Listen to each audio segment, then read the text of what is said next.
transport fees.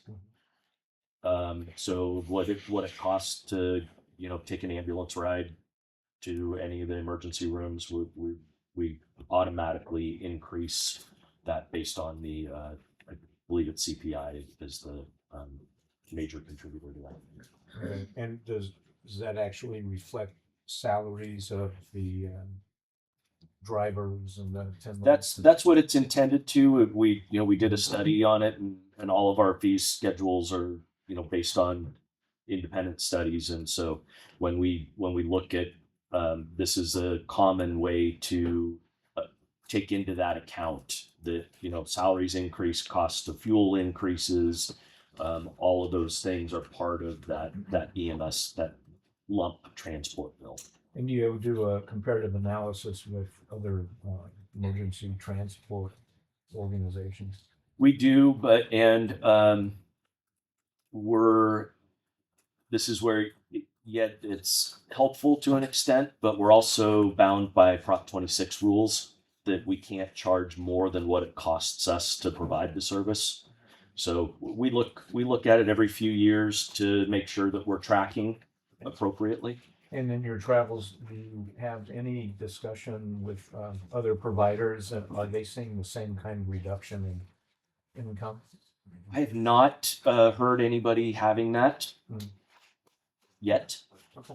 but there's a lot of threats. I don't want to end on a bad note, but there's a lot of threats out there right now with all of the federal rules and proposed rules. And another one that just came out here recently was proposals to either cap or reduce the amount that Medicare will reimburse on different programs.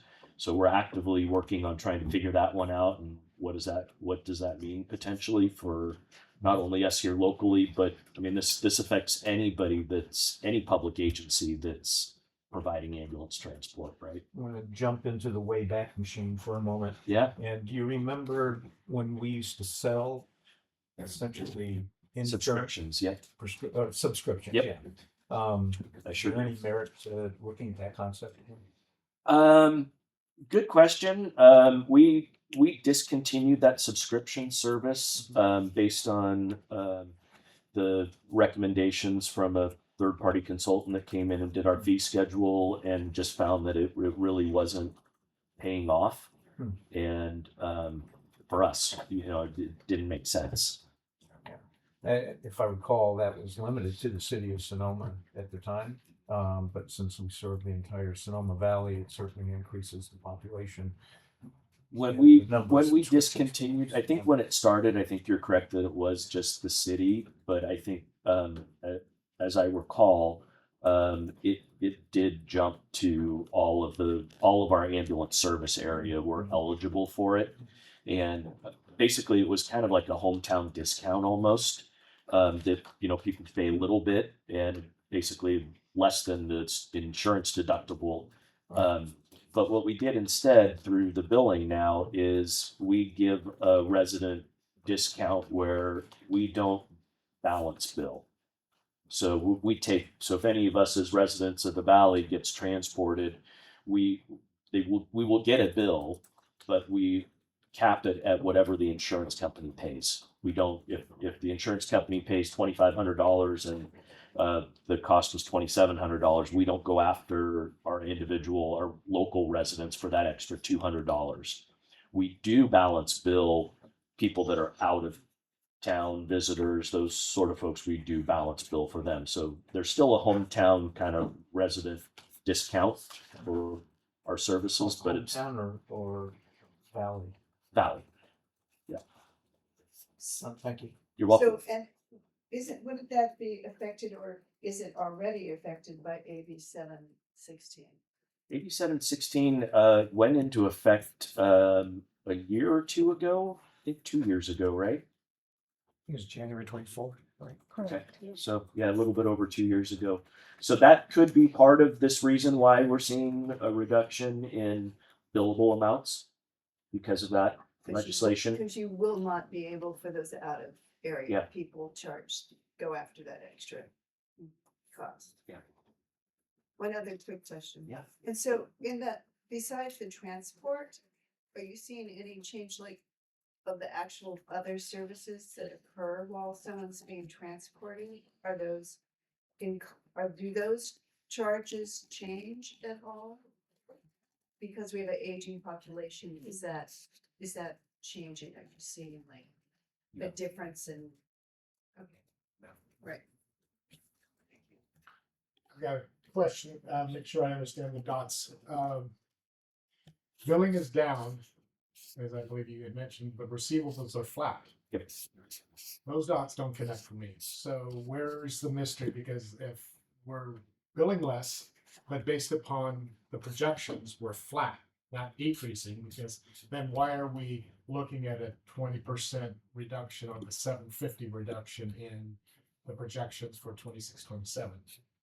Am I misunderstanding something? But I think that's what we're all trying to figure out right now, and we just don't have the answers. so when you said they're flat, that's flat to date. So through the end of fiscal year 26, which will end next month, it primarily is flat.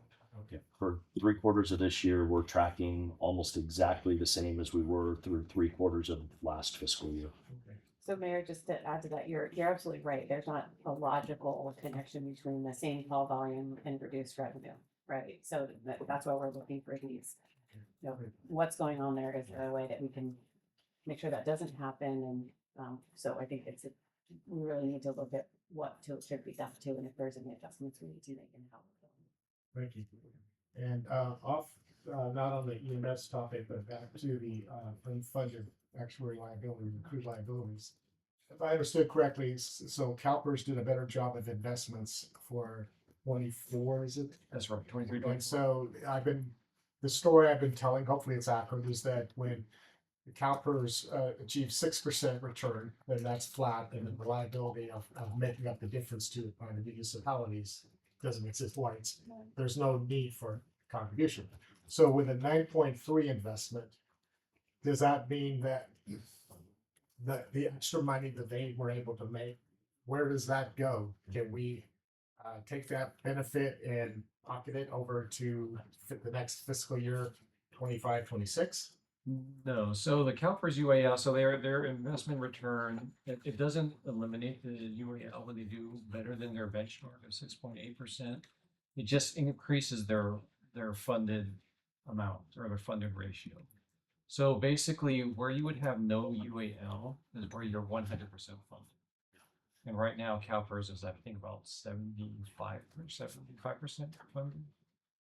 So as long as there's that discrepancy between fully funded and where they are underfunded, there's still always going to be a UAL. So then what does the 6% represent when that has been expressed in the past? So where is that as far as the base? So that's their discount rate. I'm not sure how they arrived at that. So I would imagine, having had to calculate some Mhm. things at some point, is that what they're doing is they're looking over a forecast. And what is the amount, understanding that markets go up and down. So what is the amount, what is their target rate, which is the 6%, for them to be able to meet their actuarial requirements? You know, or go above that 75%, eventually you get to 100%. So they're saying, we have to get at least 6% every year over, otherwise over the long run, we're gonna continue to go, that 75% is gonna go down. So we are regardless on the hook for 25% of whatever the retirement demand is. And the only question is, are we on the hook for more than 25% if they don't meet the 6%? So then that would probably increase the unfunded liability. And we've budgeted that. I'm guessing historically we're budgeting that 25%, and where the 800,000 nut came a couple of years ago was when they didn't hit the 6%, and as a result, we were still obligated to make up that difference, and it just came unannounced, and that's why it was just kind of a slap in the face. Yeah, they were down 6.1%, if I can read that. Exactly. correctly. Okay, So they were down by 12% of what they. and that's where we had it. Okay. All right, thank you.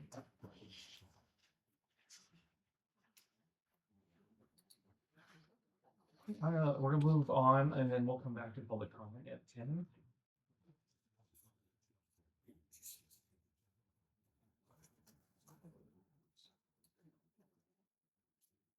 Next, we're doing the budget review. We're gonna do an overview of the citywide revenue expenses and also our general fund and reserve levels.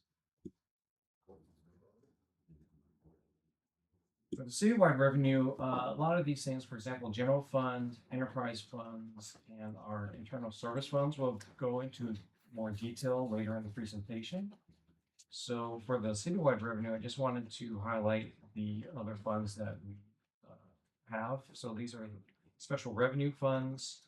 And for those funds, we saw an increase of $173,106 to the Housing Trust for the TOT, an increase in SB1 road maintenance funding, an increase in the gas tax funding, and an increase in our PEG fees. So for special revenue funds, those sort of account for that increase between the proposed budget and our 25-26 amended budget. The capital projects funds, we see a reduction there between the proposed budget and fiscal year 25-26 amended budget. And that's due to less CIP funding coming from the general fund.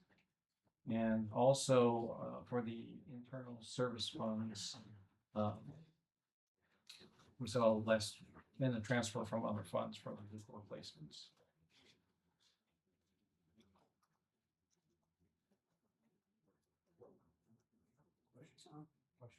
Yes. For the fiscal year 24-25 actuals, Mhm. is that actually $43 down on the debt service fund? Yes. 43. Okay. Yes.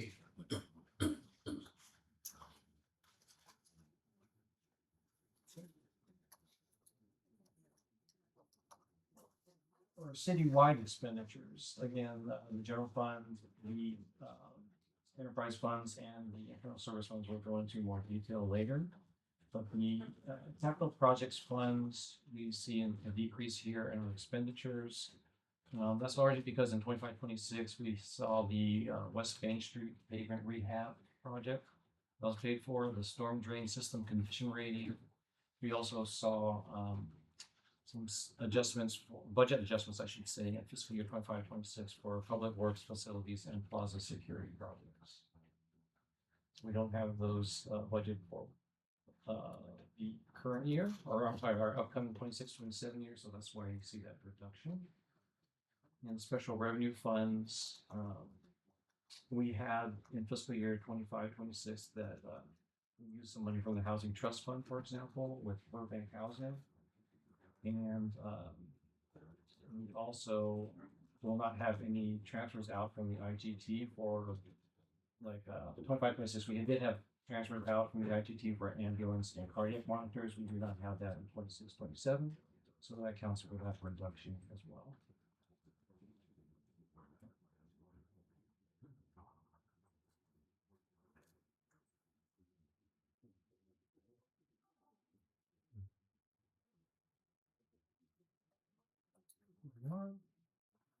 What are the general fund revenue?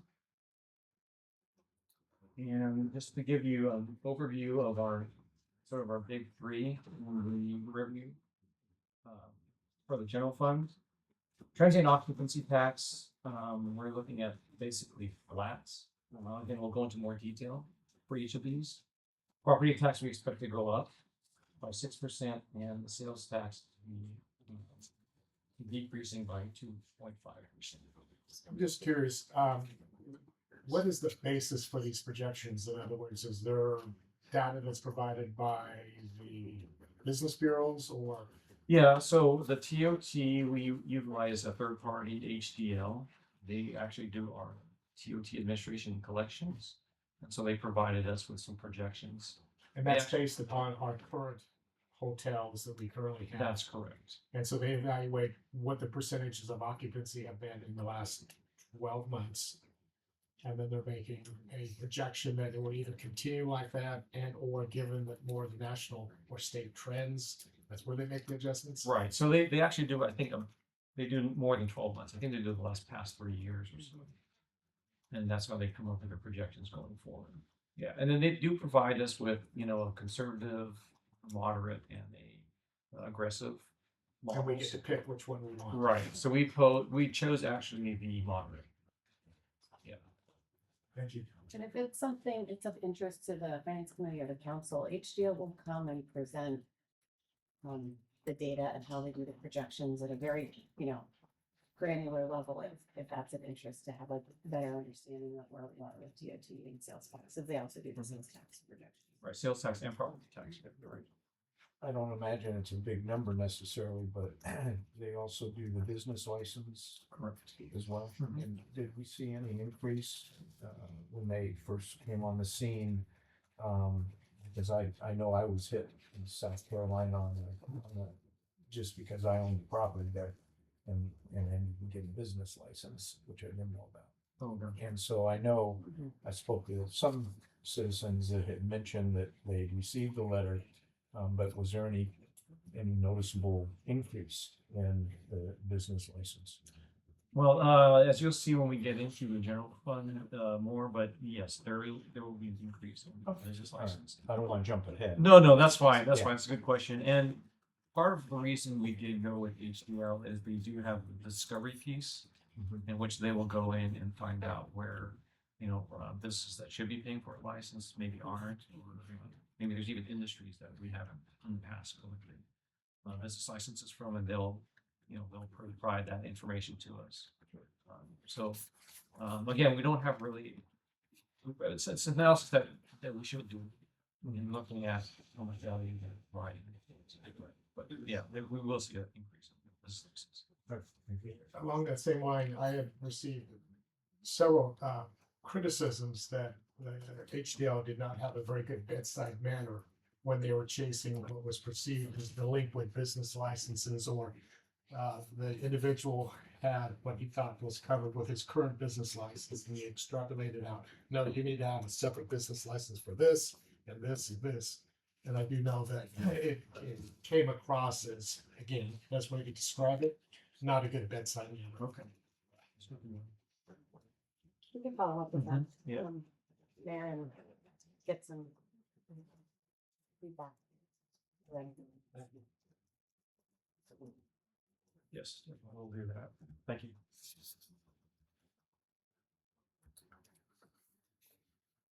Okay, so yes, let's look at our big three in more detail. So the transient occupancy tax.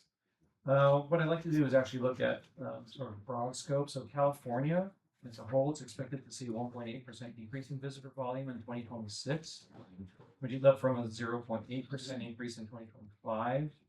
There is probably, or they're projecting a decrease of 0.3% for 2027.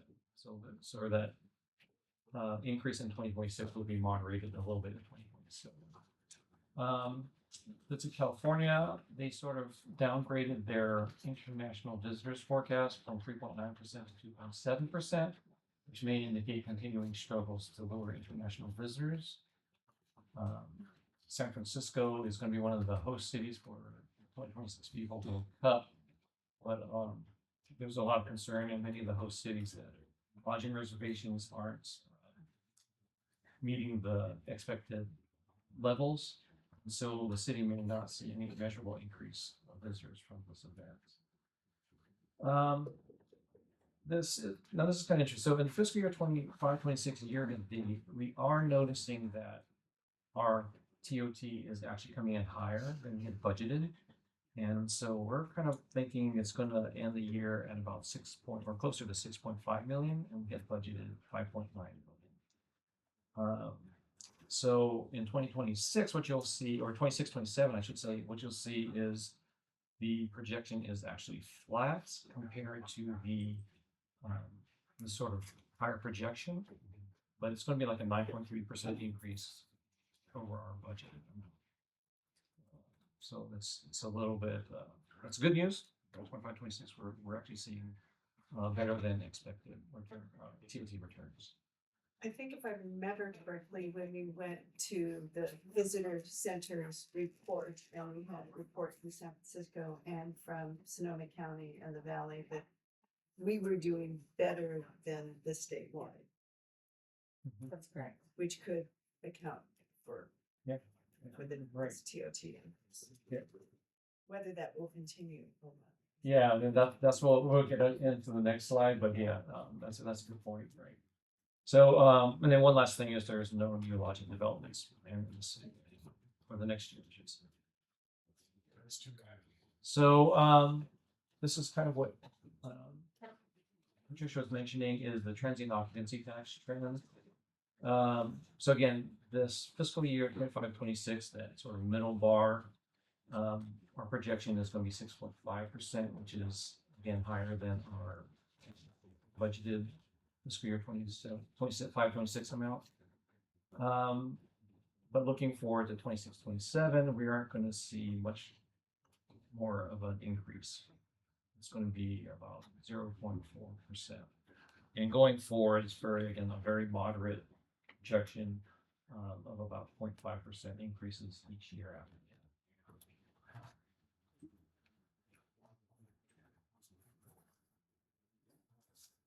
Any questions on TOT?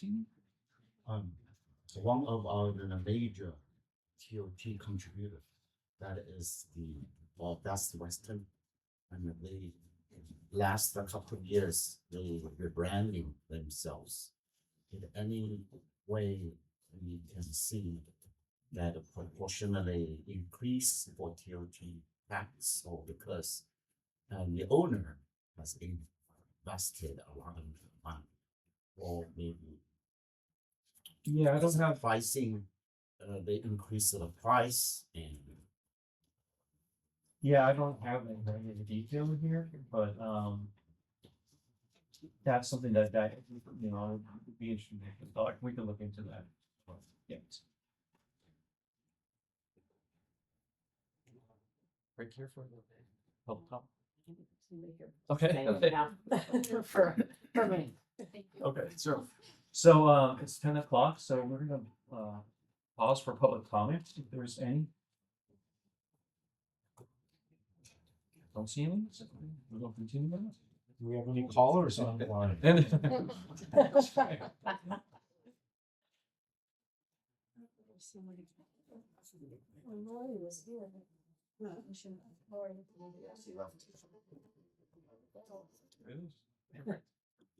Okay.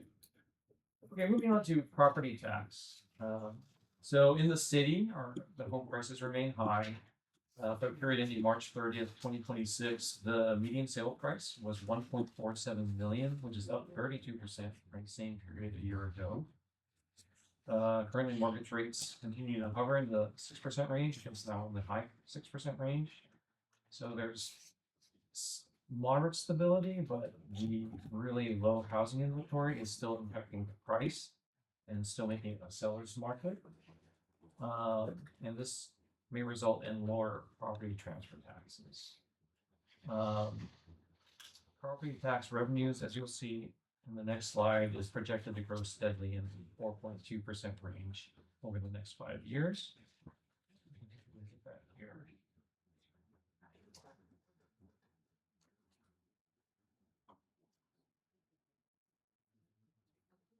Any questions on property tax?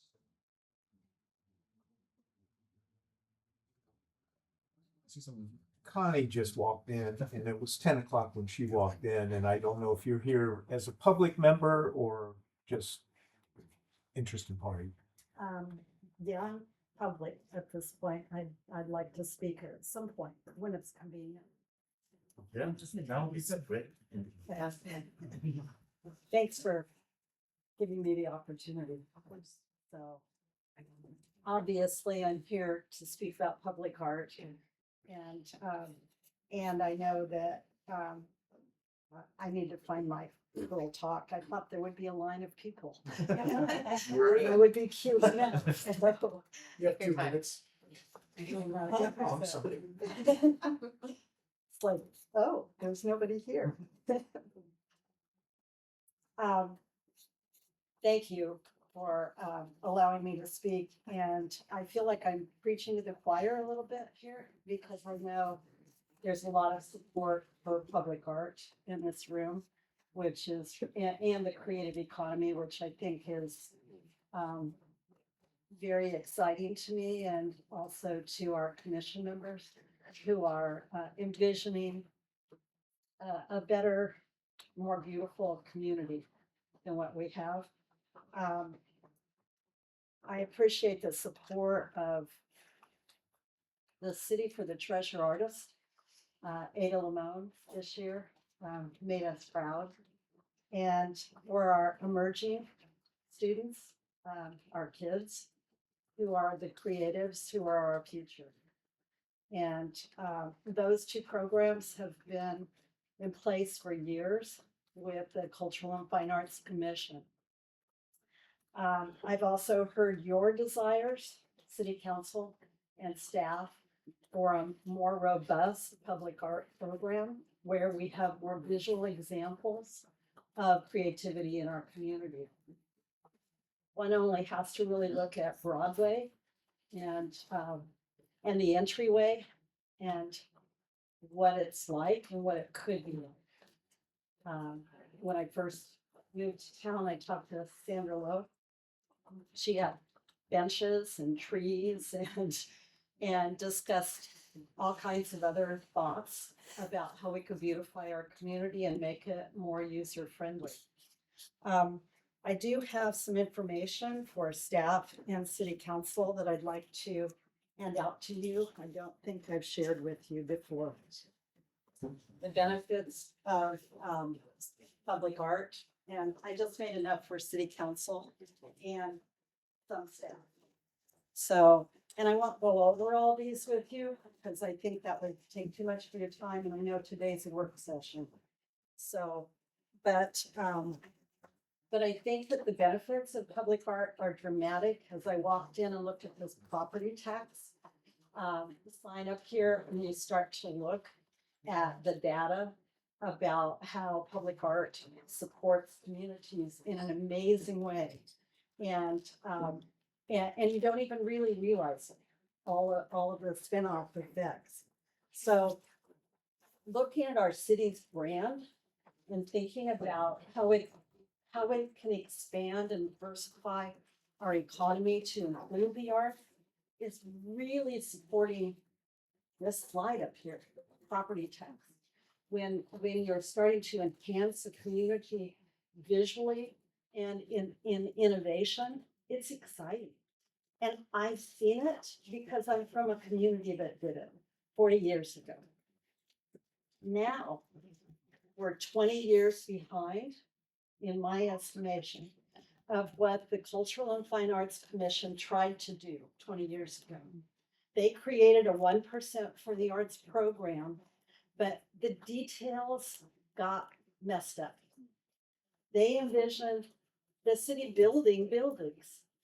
The city hasn't built any buildings.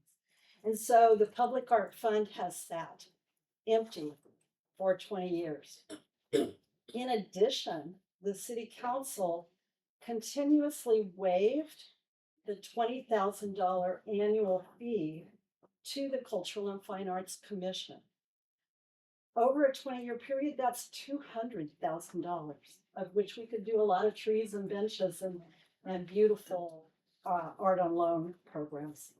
So basically, I think that what you're doing and looking at with the fees, the in lieu fees, are very exciting because you're expanding the looks beyond city buildings, which a lot of cities do, into residential and commercial consideration.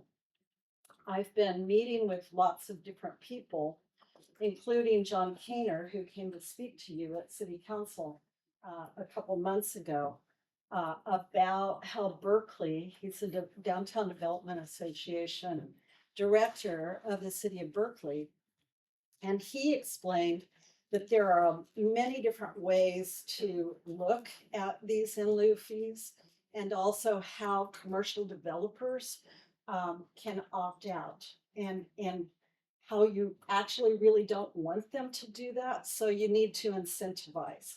So those little details in what we're about to do are really important. And this I kind of see as a 1 in 20-year opportunity, because these things come around not often when you're looking at these fees. So I just wanted to mention that those details are really important, and I would like you to consider being bold. We are at least 20 years behind a number of our communities around us. And 1% is standard, kind of boring, good, but not great.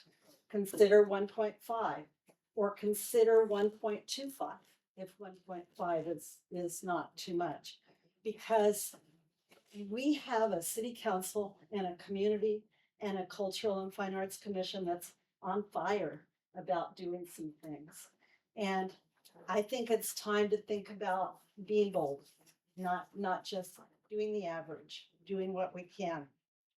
So, and in addition, I just wanted to share yesterday, I ran into this young man, Esteban, and I was tearing up my garage, making it into a metalsmithing studio. And he noticed and came by and he goes, "What are you doing?" And I'm like, "Well, I'm getting back into my metals program." And he said, "I just moved up here from LA." It's like 35. He said, "I do these necklaces, gold, platinum, you name it, for DJs. They carry around their USB drives in these necklaces, and he sells internationally. And he's working in the Springs. And he said, I want you to see my studio." I was like, "Great, I need ideas. I'll come over." I went over yesterday, blew me away. I mean, and he's like, "Can you tell me what's going on in this community, how I can plug in, I'd love to share what I do. I'd love to teach. I'd love to make a difference here. Where can I market? How can I sell?" And I'm like, I'm going to talk to city council about it. and I think that's what we're talking about here. This is not a fantasy. We want to retain these people. They're everywhere. They are. You'll come up against you'll in conversation, you'll discover a man has been Prince's road manager for 20 years, Bill Lipstein. All these obscure creative people are in this community, which is why we love it. And I'm trying to find, and many of you are trying to find, ways to support those creatives. We want them to stay. He's like, here, but he's thinking about Marin. Would it be better? I'm like, no, stay. We need those emerging creative artists to stay, and we want to show them that we're innovative and we're creative. And no, we don't have a huge amount of money in this city. We really don't, but we have a whole lot of creativity. And so be bold, think about it. Think about how you're doing this. We have lots of people willing to help with the details. And I so appreciate you all and what you do. Thank you. Connie, did you connect him with the community center, or if you didn't already know about that? Oh, gentleman? yeah, I Yeah, mentioned it. Fine. Yeah, thank you.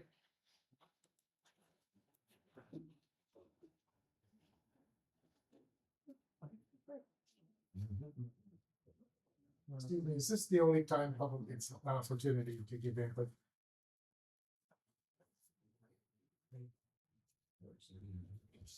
And can I ask why that is? I mean, should someone come in, during our meetings, we have public comment and the people comment on items, so. Is there a reason we have to restrict it legally? Not legally. Historically, we've done it this way as a setup, but as you said, if we move on to another item and more of the public shows up, we're more than welcome to. We can So, just or at the discretion of the mayor. Yes.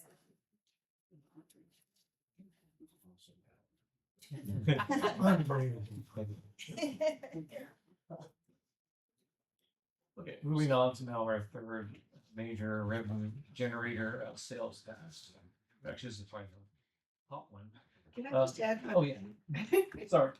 Through the mayor, if possible. Sure. Just in, it's not about a discussion, but just to add on to this mental health and well-being, is that there was recently a study that came out and really backed up all of this, of what art and culture does to increase the healthiness of the community, especially when we're talking about issues of so many costs around healthcare. I think it's important. I just wanted to raise that. That's been a significant new study that's come out. I can get you the data on that. Kind of an indirect follow-up though is, I know we have the fee study coming forth to us at some point in the not so distant future. I hope that part of that fee study did include an evaluation of the opportunity of the art fund and how it might best be applied well beyond what historically was a failure in light of the fact we don't build commercial buildings. So It's in please continue, Ryan. Excuse me, the mayor. Before we go to the sales tax, I still have a question on property tax. Sure. If any of the county and the schedule reassess the existing the properties, because county usually from time to time, do you have this kind of schedule? You don't have that schedule, but They typically do an assessment roll. It comes out like in August, September, and we get, information will come up to the city, so we'll get an understanding of how those assessments have increased property tax values. Okay. What kind of percentage of the city can share with the whole amount of each units in property tax? Sorry, would you clarify? And the percentage, city, How what much kind does of the city receive yeah, out of the total property tax Yeah. value? I think it's about $5 million. I think, is that correct? 5 or 5.5. yeah, I'd have to It look may be at or it's small. Yes. And we know that's because of Yeah. state legislation, but I think it's approximately 9%. I'll confirm. Yeah. The reason why I mentioned this, as far as I know, some in the city and negotiate with the county, some of the reasons. Yeah, maybe we can reserve and then. As far as more percentage. Yeah, for the percentage. I think, But anyway, no guarantee, but I was told that the yeah, could. it's a good question. My understanding, we can confirm, is that it's state law, but there isn't a mechanism right now for us to negotiate with the county on how much of that property tax is received. Okay. Thank you.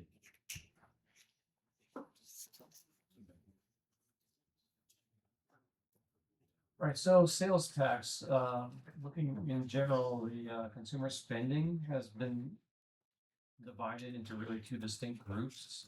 This is just talking in general.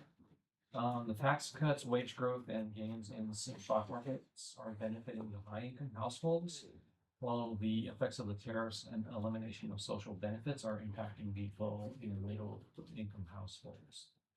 So this uncertainty sort of remains high, and it can result in a reduction in discretionary expenditures, especially with the inflation pressure that we're seeing, interest rates, and weakening consumer confidence. Within the city, we're looking at the business and industry slipping by 4.5%. Consumer goods sales is forecast to decrease by 2%. And the restaurant and hotels group is only expected to contribute 0.2% in fiscal year 26-27. Fuel service stations are expected to actually increase 3.3%. In building and construction arena looks at 2.8% from the city. Measure T, the voter-approved half-cent transaction tax, is expected to provide a boost of 2.6 million in fiscal year 25-26. But in fiscal year 26-27, it's only going to increase by 0.2%, and the overall sales tax will decrease by 2.5%. So we can kind of see that on this next graph here. question, one of the concerns that has been expressed to many of us is the uncertainty of the impact of the downturn of the wine industry. I don't see any language associated with that. Is that something that we can take a look at and do a projection, or is that something that is too nebulous and hard to try to quantify? I think we could definitely find that information. Yeah, I think it is difficult to quantify. Everybody's trying to figure that out right Yeah, now, but I I think conversations with the Visitors Bureau, Sonoma Valley, and the Chamber, and just even getting some anecdotal data from our, local community, and trying to understand what their trends are and how that's gonna impact us over the next few years. Thank you.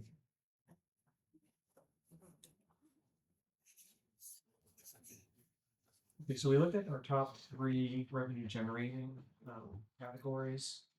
This is the general fund income by source. We're looking at everything here. You can see sales tax really outpaces everything else. Transient occupancy tax and property tax are very closely, are pretty close together. Our EMS, of course, we're just talking about that reduction, so we're talking about 2.7 million there.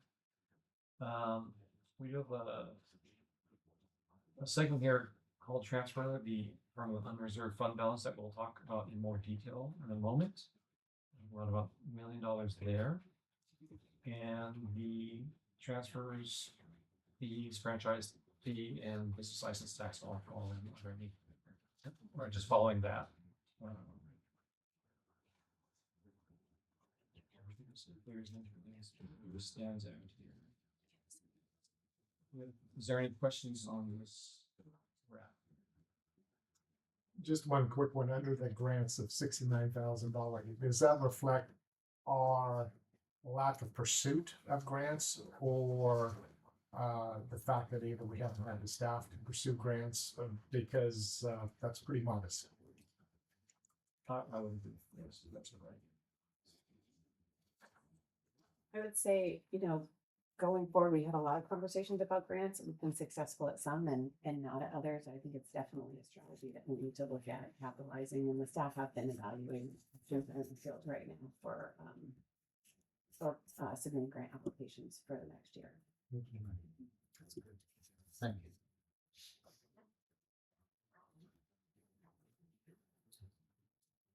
Well, this is in a more tabulated format, so you can kind of see that how it compares with our previous year's amended budget and the adopted budget. So use the ENS leads to reduction in revenue, as we've discussed already. We're looking at Medicare reimbursement possibilities, insurance write-downs, and those kind of things. AB 716, also how that might impact. So again, these are all things that we're looking at to try to figure out exactly what's going on.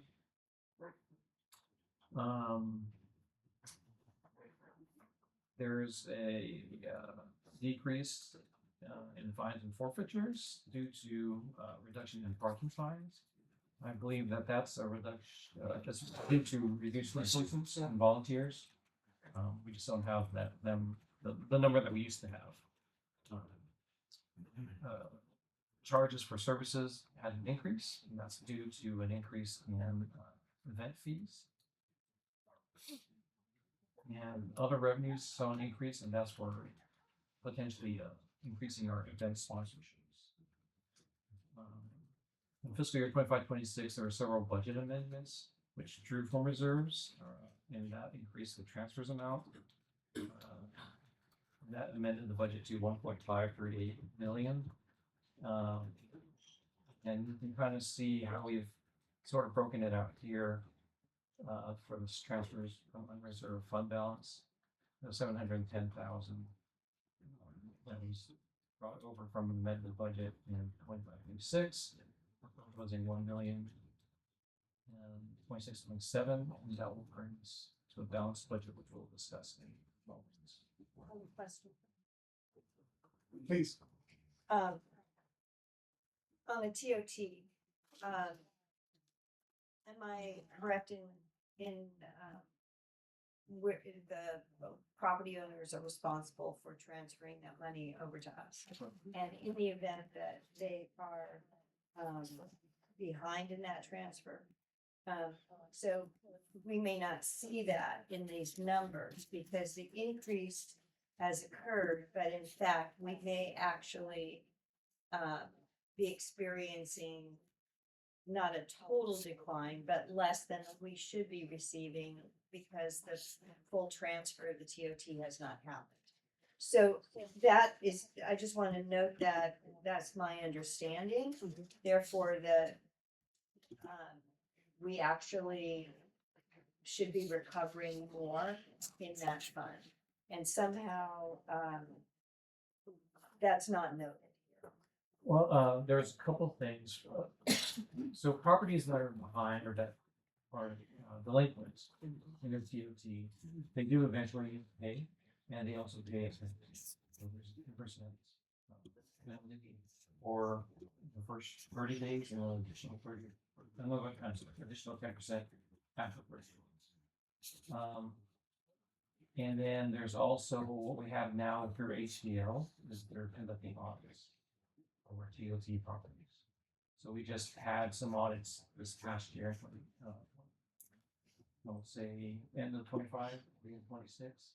We're just getting ready to send out another round of audits for those that want to. And so, but that money that that we're owed is not memorialized anywhere in these numbers. And I just wanted to put a pin in that it could be substantial.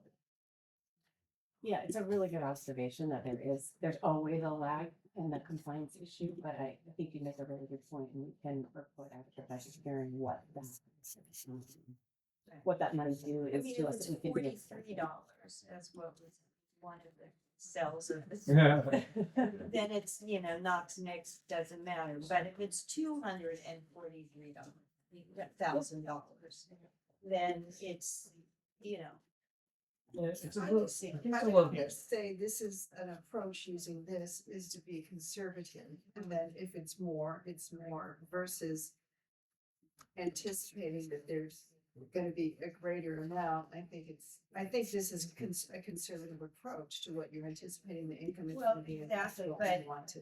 But this is based on, I just think that somehow we need to put, somewhere, the amount of revenue that we should be receiving that is not in the actual numbers. it's a little hard to quantify just Yeah. because we don't know until they report how many deaths they've had. But you can go back and see how many guests they had and what they haven't had. Yes, here I would like to say, I know exactly Sandra's concern. My understanding is how that book is based on combination of accrued accounting basis and cash accounting basis. Her concern is if any property owner, hotel owner delayed having some of the delinquent taxes. If this company, this owner is with a very great project, in some way, we could have treated this kind of long-term installment agreement, assuming, oh, you already paid that. That is very reasonable. So that in this way, as the Sandra mentioned, we could be see a little bit more TOT tax we received because this is unnecessary and a concern, or maybe to the public we have different numbers, but for us we should understand. For example, this owner they have how much delinquent, but they have already and 5 years installment agreement, even 2 years installment agreement. Based on the business, their capability, they definitely can fulfill this kind of balance. And then in this way, we could include it in other numbers, assume we receive it. Yeah, I think that, as Ryan mentioned, the audits the HDL are doing right now to understand where the compliance issues are and where the lag is, that data will help inform the conversation. We can get some more of that information, like I said, to bring forward at the budget hearing. So we've got the context, what's the order of magnitude of the monies that are still outstanding due to the city and how would that impact their projections. We don't have a whole lot of delinquencies, so, yes. Do you attribute that to the quality of citizens we have and the That's fact that HDL is pretty good at what they do? It's the quality of our property owners. That's the right answer. But yes, your phone can look at it too. Is that collected quarterly or monthly? Yeah, but it's a couple of months in arrears.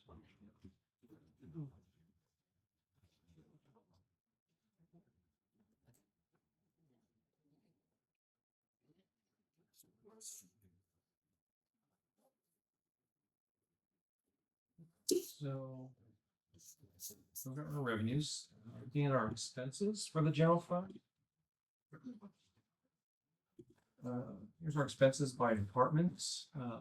So public safety, big contracts, on the way. Parks and Rec is next. Is this proposed or This is the proposed, yes. Correct. These are all proposed numbers. We have public works, street maintenance at 1.6 million, community activities at 1.5. Parks and Rec and community activities kind of work hand in hand a lot of times. Planning and building under the CDD, 1.3 million and 1.25 million respectively. City manager's office is 1.25, finance is 1.1, and non-departmental other departments under that fall under $1 million.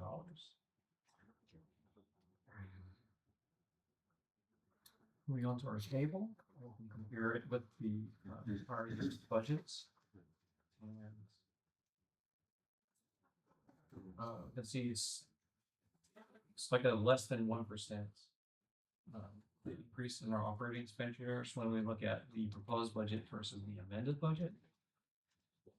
If we looked at the proposed budget versus the adopted budget, however, it's actually an increase of 5%. The amended budget includes a lot of the one-time budget amendments that came up during the 25-26 year. So just to pause on that for a second and go back to our increasing expenditures. There's a point in time, right, where we're comparing what our current proposed budget is to the past. And you could look at it a couple of different ways. They're both correct comparisons, but to Ryan's point, the mid-year budget adjustment, one could argue that it's more relevant to compare the current proposed budget to the original budget because those were primarily one-time expenses that the council wanted to approve. So when you're looking at kind of trend analysis and what's the curve of our expenses going up, you may say that 5% is more accurate than less than. That's 1%. Yeah. Any questions about that? it makes sense, like the transfer associated with protecting our affordable housing that we mid-year all that we took out.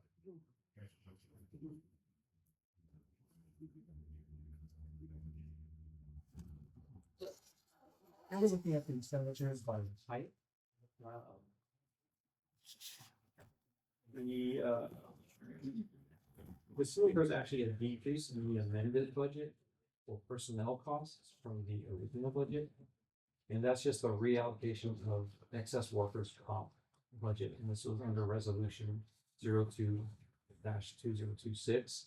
We had just done some reallocation of the workers' comp budget, and so that reduced the overall adopted budget.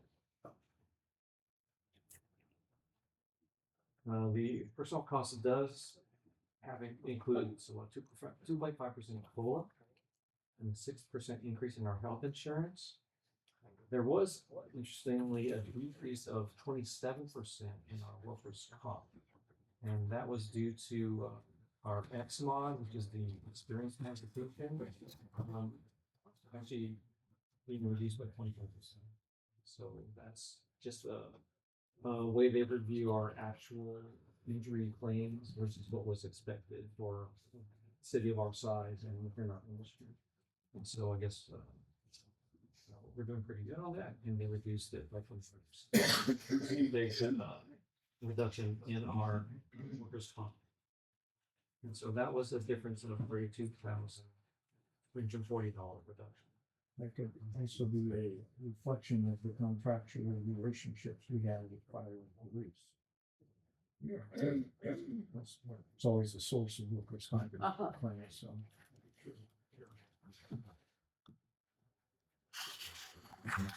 My question. As to the first UAL, I'm wondering if you didn't include any insurance impact and the risk of those 1813. You didn't include. Risk impact for 1813? No, I didn't. Okay. If we can tell which point we know it's gonna, Yeah. where, you know, if it's gonna pass or not, and we would update. We would run some calculations to better understand what that impact would be going forward and bring that to council. And at this point, I would like to suggest maybe we can put this on the data. And if they reduce the age of the retirement, what kind of impact we have. Yeah. Because I was told this bill has passed in the Assembly House, but right now it's on the state Senate. And it's a lot of the controversies. Yeah. They are expecting the more feedback from the city, just like just small cities, how much the impact for this, so that we could direct contact with state senator, Cal Warden, you know, the staff they want to collect, because I think that we will have some of the numbers, how much impact to our year to year in the future. And we can contact us if you have any questions, because I have some connection with them. Let me know. I can help. That would be great. We can follow up too on some estimates and calculations. I know that the California League of Cities is working very hard to fight Yeah. this, and they can use all the help they can get. So we're happy to do that. Although we're in a small town, and also really some habit, because last year so we do have a couple of bills we address our concerns. Yeah, they made changes. They vote and in some way according to our requirements. We could put together a letter of opposition that the mayor could sign as well. Yeah, thank you. Could I get clarity? The previous slide, number 28, we have general fund expense by department, and then we have general fund expenditures by type. There's a delta between fire of 8.5 million on the fund expense versus the expenditures, and I'm just curious, which one should I be focusing on in terms of what the net is? I'm sorry, you're seeing that. If you go to the previous Yes. slide, and you look at the general fund expenses by department, Oh. by fire, it's 8.5 million. You come to the next sheet, expenditures by type. There's actually Yeah, so the one is by department, and so the fire department, we have, you know, I'm sorry, so let me go back. This one here that we see here, that's just the contract. okay. That's not, yeah, so the department is actually the contract plus other things like supplies that the city provides and things like, and they, Okay. yeah, the EMS billing and that kind of. Got it. Does it also include, pardon my interruption, doesn't it also include the UAL? Yes. The 8 million, that's the biggest delta. Thank you. You're welcome. So I'm sorry, so the expenditures by that, yeah, both the sheriff's contract and the fire contract, it's just the contract. And so you can see, for example, the sheriff's contract was a reduction from the prior year, and that was due to some overhead cost reductions in the contract. And the fire contract is, again, this is a preliminary, they're still undergoing their negotiations with the labor union. What we're projecting 6% increase overall from the prior year.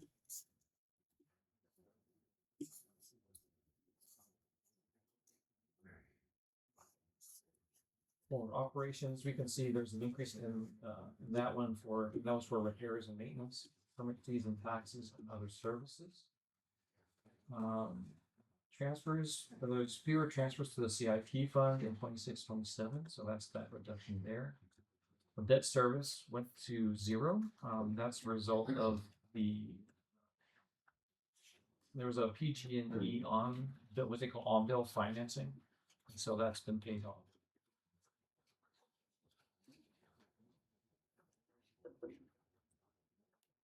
Any questions? Moving on, we can see by this graph, the expenditure rate height. Again, sheriff's contract, the fire contract, these are just the contracts. They sort of lead the way, and then personnel costs is about 6 million for the general fund.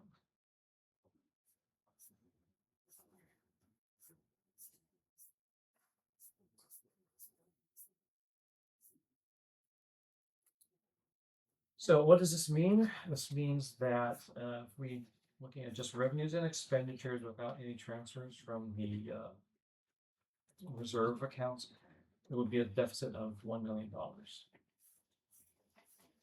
Now, for illustrative purposes, I'm sorry. Go ahead. I was gonna say, Okay. I can take on this Okay. part. So your finance committee has directed and asked for us to bring you a balance, a proposed balance budget. We've had some conversations about, semantically, what does that mean? We have general fund undesignated reserve balance, which we do, of approximately, well, the total is approximately 15.5 million, and the general reserve special projects bucket is about approximately $8 million. So you have those resources available if the council wishes to accept the proposed budget and move forward to the budget hearing of that $1 million. It is available to spend based on council goals and priorities. The reason for illustrative purposes we put the surplus deficit at 0 is if you could characterize this as a balanced budget if the council wishes to make that transfer. Because we could match revenues to expenses. So I just wanted to illustrate that. We talked about it at the finance committee a little bit. And it goes back to my opening comments about potentially being more specific about the criteria for which you want to use the general fund reserves, both to maintain an emergency level at a very, prescriptive way. And then how would you like to allocate funds? So it's not so much a year-to-year basis, but it's kind of a longer range financial plan based on the amount of reserves that you have left in the undesignated category. Questions or comments before? I do have a question. In terms of what we're looking at right now, the deficit of $1 million, and I know that there was a process that the first go around, it was 2.5 or something, and then it got whittled down. Would it be fair to say that as we get into the more details of the departments, that what is being proposed is reflective of the goals and priorities of the council? Correct. Yes, and it's a perfect segue to the next slide. Thank you very much for teeing it up. It's almost like we planned that. And I think you all have the handout in front of you, has that been passed around? We'll make sure Shawnee has it. You do, okay. So I'm gonna walk through this. There's 3 sections of this handout. One is new funding requests. The other is transfers out of the general fund to other funds. And then there's a couple of items that were not previously budgeted in 25-26 that should have that are contributing to that $1 million deficit. So I'm gonna ask the Public Works Director of Parks and Rec, Jahns, to speak to some part of this, but I'm gonna walk you through it. So we're gonna jump around a little bit, so my apologies for that.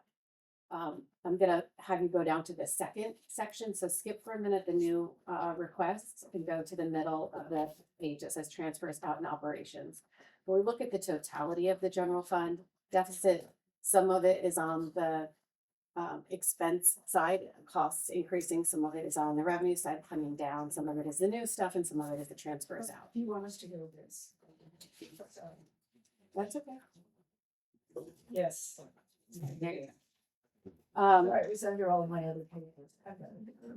Okay, so just on the transfers out operations line, you'll see the projection of the 1% of TOT is the 502,000 by policy that we're transferring into the Affordable Housing Trust Fund, 25,000 to the Public Art Fund. So those general fund operating transfers total 527,000 and change. Transfers out to CIP, and to your point, Mayor, there were a number of CIP requests for general fund monies that were part of the initial, to your point, the initial proposed budget would have been a $2.5 million deficit. We worked really hard and diligently to look at the council goals and figure out how do we get that to a more manageable number for you. So appreciate the Public Works Department for scaling back some of their requests in CIP. We did want to include transfers on the sidewalk repair as well as expansion of the Valley Cemetery, which would be general fund dollars into the CIP. The internal service fund transfers are standard. These dollar amounts go into the long-term building maintenance, vehicle replacement, and management information systems. So that's a total of approximately $3 million. All of these are things in really very difficult financial times, not now, where the council could make a policy decision and say, we really can't afford to fund a vehicle replacement fund this year, or we want to cut this in half, or, we want to reduce some of the deficit by reducing some of these transfers. I would not recommend that. It wouldn't, we already know that those funds are underfunded, and that's part of that future liability that the city faces in a structural deficit. So we want to maintain those balances to the greatest degree that we can. The third category there is what I mentioned previously, is inadvertently the 33,000 in investment advisory services and the police community resource officer were not incorporated into the budget figures in 25-26. This is not a new position. This is not a new ask from the Sheriff's Department or from the police chief. It's really just accounting for those costs that have been ongoing. Any questions about that? Okay. All right, then I'm going to take us back to the top, and I'll cover the, so there's two categories of new requests. The one-time new requests are got to hold an election. That's requirement. There's nothing we can do about that. The cost estimate is 50,000. The finance director recruitment is upcoming, and the cost for that is $30,000. The street lights need replacing. So, public safety issues. So that's about 15,000. I'm going to pause there before I turn it over to Dave and just make reference to the fact that anything in this, well, anything theoretically on this entire page, but when it comes to new asks, we're looking at 522,000, which of course is contributing to that $1 million deficit. This is an area for, council discussion, whether Mayor, the council feels that these allocations are effectuating the accomplishment of council's goals, where you would like them or not, or do you have other priorities that you would like to either add or subtract to this list as part of what we're trying to accomplish here today? So I'm going to turn it over to Dave to speak to the rest of the items here, which are in his. Excuse me 1 minute, if I could. Please. I don't want to exercise too much power, but I've consumed a little too much coffee, so I'm going to slip out and deal with that so I can. It's a legitimate break time. Good call. Take a break. Quit drink. And thank you for the break. And we're now continuing on new requests and transfers. So please. Okay. Before I forget, I want to correct the record. I was inaccurate earlier when I mentioned the property tax percentage. It's actually 18%, which is a lot better than I thought. So I just wanted to make sure to correct that for the record. Thank you, because I've been expressing 17% for the last 3 years, and I hate to think I've got to go back and correct everything. You are correct. It's actually 17 and change, which we rounded up to 18%. So you are correct, sir. Okay, so back to the one-time asks. I think we had gotten to streetlights, and I was about to turn it over to Director Jahns. Yeah, thank you, Christine. Good morning. So I'm going to focus, and I think you have the page in front of you, but my main focus will be on the top two categories. So I will circle back to, I think it's the fourth item down, the big ticket item on there's Parks, Recreation, and Trails Plan. But wanted to discuss kind of the new versus the ongoing. So if you look at those bottom three requests of that top category, those are the ones that are focused on parks, recreation, and community activities. The splash one in particular, that is what's characterized as a one-time ask last year. They have requested that funding again. You'll hear a common theme here is I think we have a pivotal year ahead of us, an opportunity to work with our community partners to find out what their needs are, what our responsibility as the city is, what other responsibility of other partnering agencies or partnering organizations are to fund these community assets. And so our recommendation at this time is to provide that funding, knowing that there needs to be detailed conversations that happen next year. What is the city's responsibility? What's the school district's responsibility? What is the county's responsibility when it comes to a regional asset such as the pool? And then in that middle category, we've got new requests ongoing. You can take that top one off for the topic of this discussion. That's a public works request. So that one's specific to some increased repair and maintenance, I believe, on the streets division. But the rest fall into that community services and recreation budget. So now circling back to that big ticket item, the Parks, Recreation, and Trails Plan.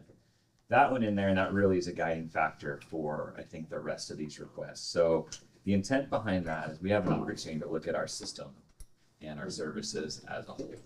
And so we focused on, we have some projects currently in the Park CIP budget, we have some in our operational. What this would do is allow us to take a step back and say, what are the actual needs that we have to provide services, both us as the city provider, but also our community partners when it comes to recreation and community service. And that's a large umbrella.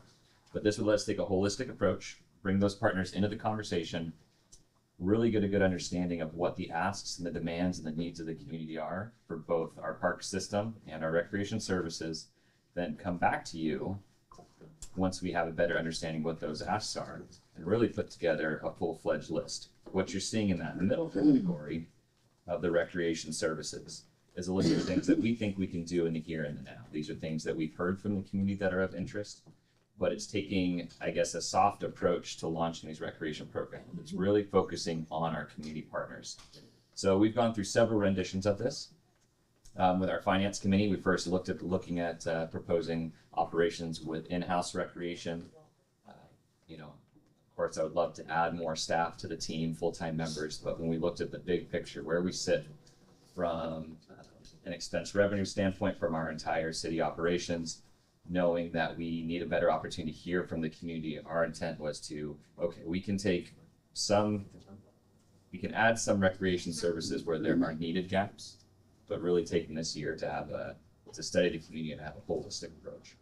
So that line item you see for the $38,000 for recreation professional services, that is intended to bring in instructors that are specialized. So if we hear from the community throughout the year, we want more yoga classes, we want Tai Chi, we want STEM based, we want art, that would allow us to bring an instructor in. That's not in-house staff, that's not adding our own personal summer camp programs, that's working in collaboration with our partners to fill no needed programs. One thing we're piloting this summer is something we heard there was interest in more sports camps. We talked to our partners here at Field of Dreams. They weren't offering a full slate, so we're running a pilot program of sports programming. Fairly minimal risk here, and the reason, let me explain just kind of how the financials of those works. Typically, you bring in an instructor, we would collect the revenue, or that instructor would directly collect the revenue, and then we either get a percentage of that, or we issue to them. So if we had our own recreation software, I'll give you an example. There was a yoga class, they charged $100 per participant. We would collect somewhere to the tune, we collect that $100, we then pay that instructor $75. So that expenditure, we're actually capturing all of that in our revenue bucket. So it's a fairly low risk way to offer recreation programming without having a huge hit on our expenditures. The recreation software item, that is intended if we want to be in the business of collecting software as well as potentially working with our partners to put their programs all in one centralized location. Recreation, community marketing, and outreach, we're currently working on a pilot for a summer activity guide. That's something we heard directly from our core partners that would be of benefit to them. So that should be hitting the streets and the airwaves within the next week or so. And so we'd like to continue that opportunity as well as continue to support our partners through community marketing and outreach. And then the one item, the part-time recreation coordinator. So as I mentioned initially, our intent was to propose a full-time position. Knowing where we are, knowing we're at this pivotal year of looking at our expenditures, our revenues, where we're with recreation, we felt it better suited to take a pause on a full-time position, but still look to bring in support. So part-time recreation coordinator would allow our team to not only help continue our baseline services, so that's supporting Lisa with event delivery, with marketing, with working with our partners, but also help us step into the world a little more robustly in public art initiatives, arts programming, as well as some of these studies that we're looking to entail. So it's bringing someone in on a 15 to 20 hour a week basis for the span of the year to support our team and also help us get a better understanding of where recreation sits coming into this time next year. So again, this number you see in front of you, this is, I think, a good step in the direction of providing recreational services for the community. But I will admit that this is a modest initial step, and our hope is that we can come back to you if we were to move forward with this parks and recreation trails plan visioning, come back to you with some really data-driven metrics to say, here's what the community wants, and here's the requests that come with them in about a year's time. So I'm moving through these quickly, but happy to answer any questions you have on any of these specific items or where our intent lies in this presentation. All right. Thank you, John. So I wanted to add something else in that we actually discussed at the finance committee and had agreement around that we thought it would be added in, and that would be adding in $25,000 to the Parks Recs Trails plan. That there would be a part of that would go to a feasibility study and analysis in regards to EV transportation and transportation with smart, so that we can, because if we want to, these discussions have been going on for a long time. How do we have like a local shuttle? How do we, and then we've been bringing up, Sandra Lowe has brought up lately, how do we get smart? And so part of this is, and why it goes in the visioning plan is, there's part of it that services our local community. There's part of it that services people within our community that are tourists going to these different recreational events. And then there's the capability of having more capability of going from Smart to Sonoma, of that bringing people in from other parts of the county to be able to come to events here and to get here. Of course, it also certainly addresses some of our Climate Action Commission work on lowering VMT. This money, looking at it, could be something that ends up being carryover, because as we're trying to create a plan, people really need to know, because I've been talking with Tim Zahner at our visitor center, and there are some plans laid out and what could happen, but we need more information about, like what is the real demand, what types of vehicles would really be necessary to fill this demand. And certainly, I think even if we go to SCT or other of the agencies, we need to come up with something that says, this is what the need is, and this is what the demand is. And I think we don't have that information right now. We know that there is a gap locally in, because as you see, we do have the Sonoma County, we have the bus, but the bus stops at, I think it's 4:30. And so there's nothing in the evening that goes around town for visitors. There's not, most of the people that work in town, that work in the evening, or need to go shopping or whatever, that daytime is not it helps them for some things, but not for a lot of other things. So was to add in a $25,000 there. So you're talking about that $250,000. Yeah, that would go to So 275. I would rather suggest that become a scope item rather than adding, because it's undefined right now exactly where that 250 is going. Yeah. But certainly what you've expressed has value, and I just think that should be part of the consideration of the scope versus let's add, now kick it up to 275.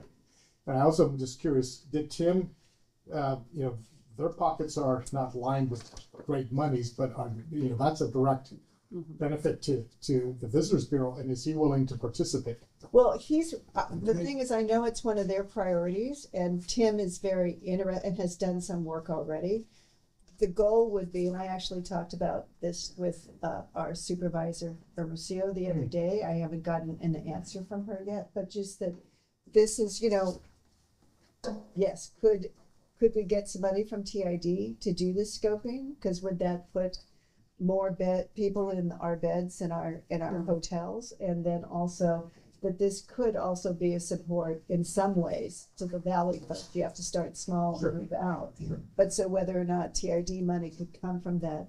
I know that the visitor center is very interested in this, and it's just been going around in circles of like the answers of what is the appropriate, what do we really need?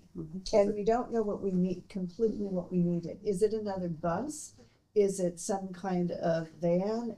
Do we bring the smaller EV vehicles in town that go around town? Do we build this and actually build it so we're selling ourselves to an operator that would come in and say, yes, we will come in and operate it?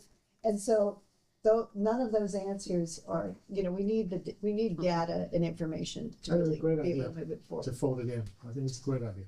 Thank you, council members. And just two points that I failed to mention that you've spurred my memory of. So just in relation to, the public comment we heard earlier, we use the term Parks Recreation Visioning Plan. And I know that kind of seems like, a lot of times that gets focused on traditional parks and recreation, but we really see it through the lens of a community services element to it. So we want to make sure that it is clear that artistic and creative and cultural resources would be included in this. And so we definitely be making sure that there's an infusion of arts.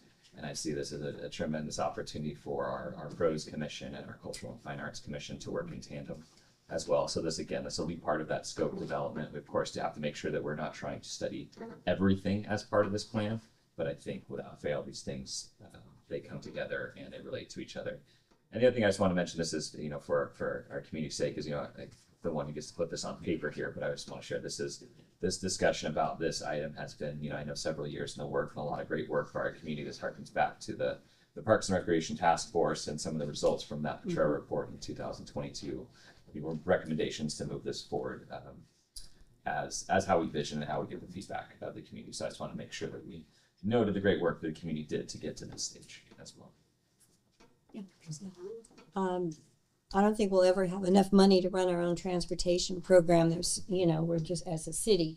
But I think that we can use our influence to put some pressure on SMART to, in this kind of investigation phase, to see what kind of shuttles they could operate through their budget to Sonoma, because that has been talked about at SCTCA, get the acronym right.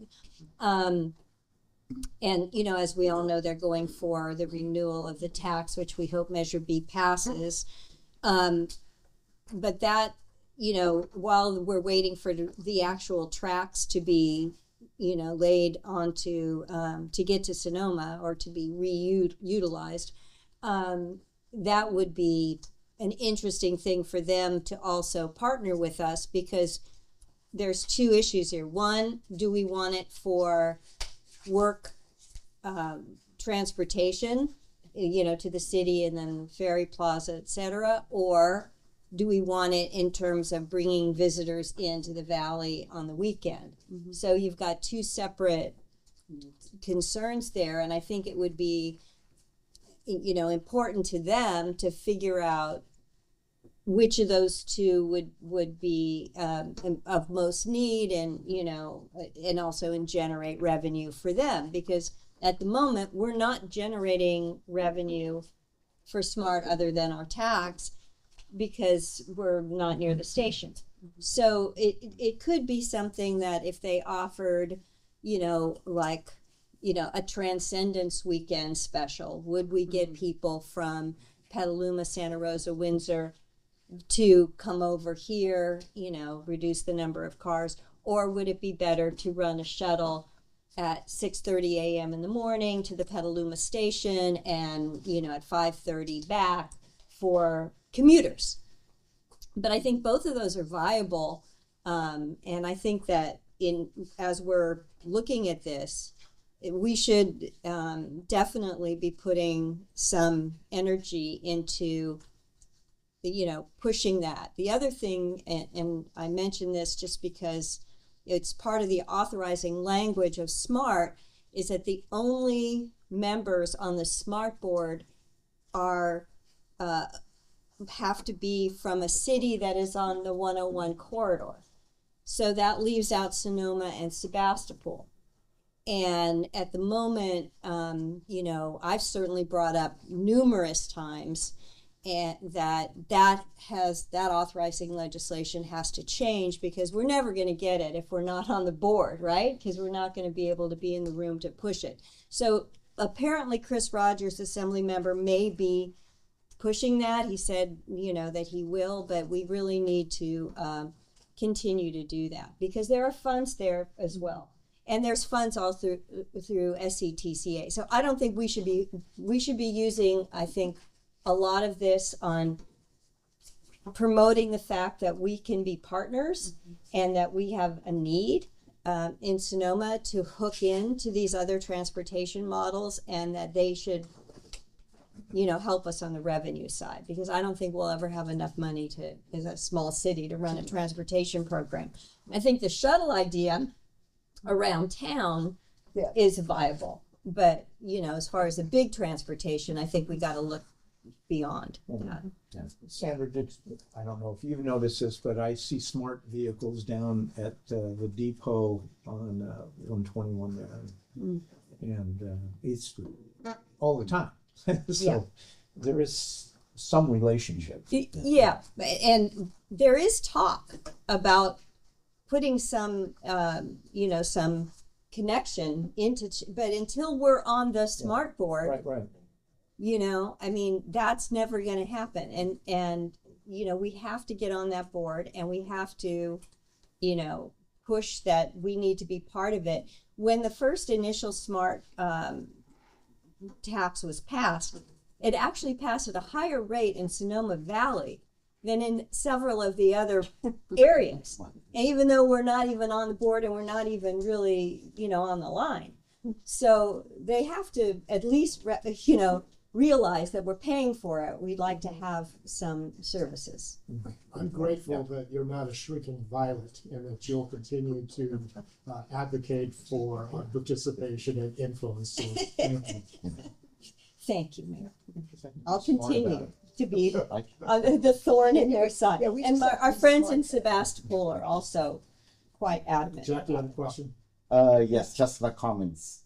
That we are tight, but it doesn't mean we don't spend any necessary and the investment. This is the $25,000 compared to the new and lifestyle in the future. Definitely is necessary. We need to support. It reminds me, in 2018, when I was running for city council, I tell the people, I said we will provide the free shuttle bus from the Springs to Plaza.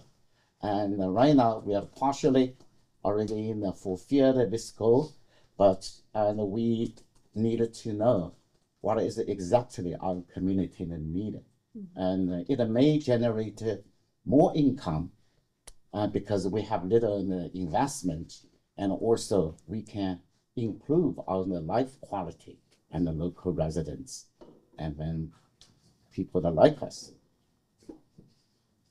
And ideally, we're looking for an EV solution, although, Right. you know, because the goal is to reduce miles traveled, and then how you reduce it. I think the current environment that we may see more of this going on in the future of gas prices, we want, this would also help us to be in a better position when those prices spike. All right, Just great. one last clarification. Based on all this conversation, are we proposing that we add $25,000 to Yes. this? No, I mean, that's not what I suggested. I suggested that we fold in what you've asked for as part of the scope to identify, because $250,000 it should provide us with some good consulting input and partnering with community.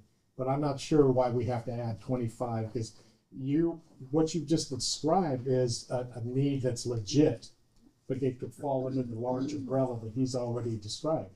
So why would we, until we've resolved everything and looked at the whole, why would we want to add 25 if indeed we can provide that data that you're Well, requesting. my thinking is that the work has already been done and understanding that for the scope they want to do for the recreation, I don't want to take money away from that. I I really don't, don't. well, I I don't just- want to, and the scoping would require some, and this could be something that if we get other people that are willing to put money in, it could be carried over next year if we're not, but we have 25 allocated within this scoping plus 25. So that's what I'm allocating, is that it would go to 10. You know, so when you said that, I thought you wanted a separate line. No, I don't want a separate line item. I just, at this point, we haven't identified the scope. The idea is we're looking at a change where we're looking at a much bigger picture. Mhm. And I think what you've asked for is legit, but I'm not sure until we get to the end, I'm not sure I fully support the idea of adding 25 more. Has all 250 been allocated in terms of, No, so I should have prefaced with that. So this would be taking a pivot. We've currently gone out to bid for a plaza concept. plaza plan. This would be taking a pivot, taking a step back, incorporating the plaza, but looking at our entire system. So that hasn't been scoped. We want to bring it to you all to see if there was interest, comfort level of moving in that direction. So I think, and I'll leave this to Cristine to weigh in on how we would slice this, but I think the opportunities we're going to want to craft that scope to make sure it hits all of these needs. We can see where the numbers lie. This 250 is a kind of best practice estimate based on, pulling data from other cities who have done systems of either similar size number of parks, assets, and services, or us adding in some, knowing that we've got a different makeup with our community partner level being involved here. So this is a best estimate based on best practices.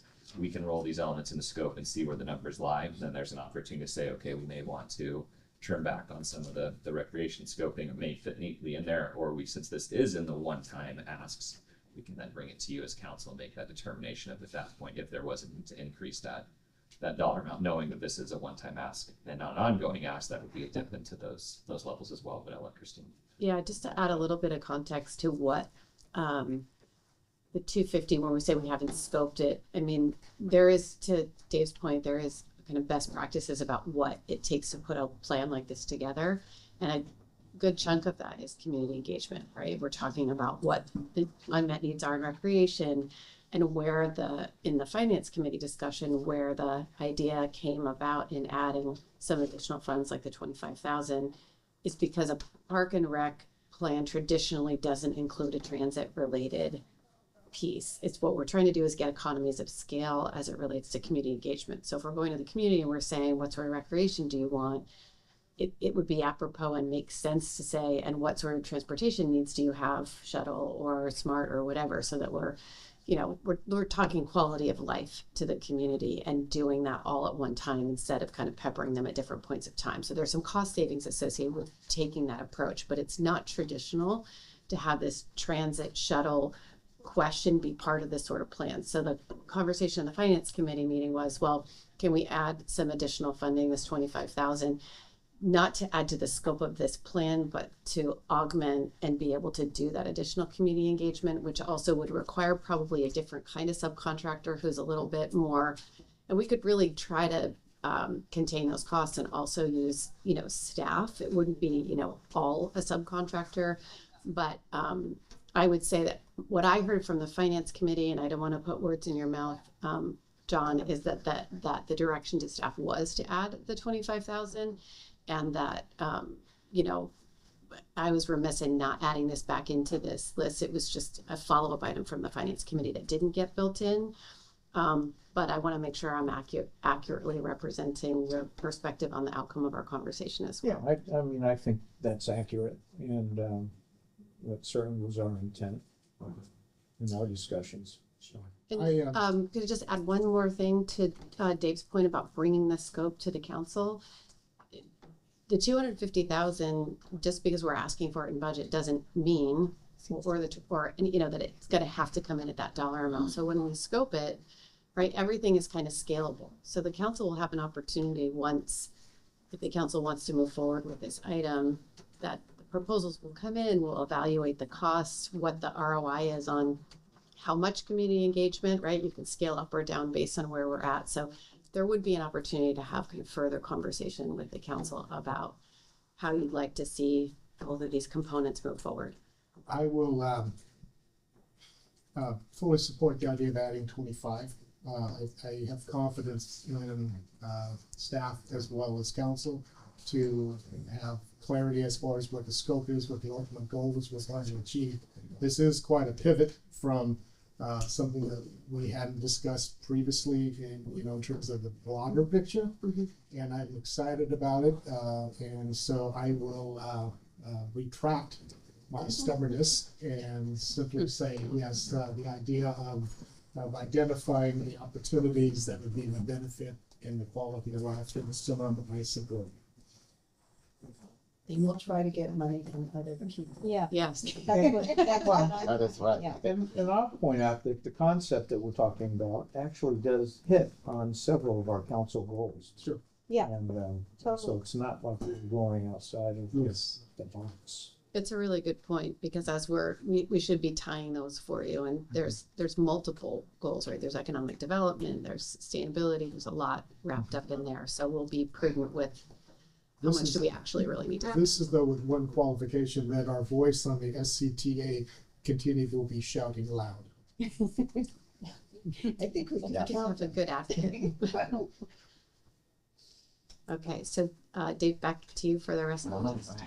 Yeah, I think the second half of this we'll cover a little bit later. It's the back page, so we're going to get into the discretionary funds. But I think the tune you're hearing is that we took the approach initially of proposing more on what would, in my eyes, would be a more traditional Parks Recreation Department, recognizing that may or may not be the approach that's best for Sonoma. So taking a step back, getting a good understanding of what the community needs are, continuing to have our highest priority being on supporting our community partners. So you'll see that reflected in our new requests, as well as the discretionary funds we'll get into, assist to continue to support those partners at a high level.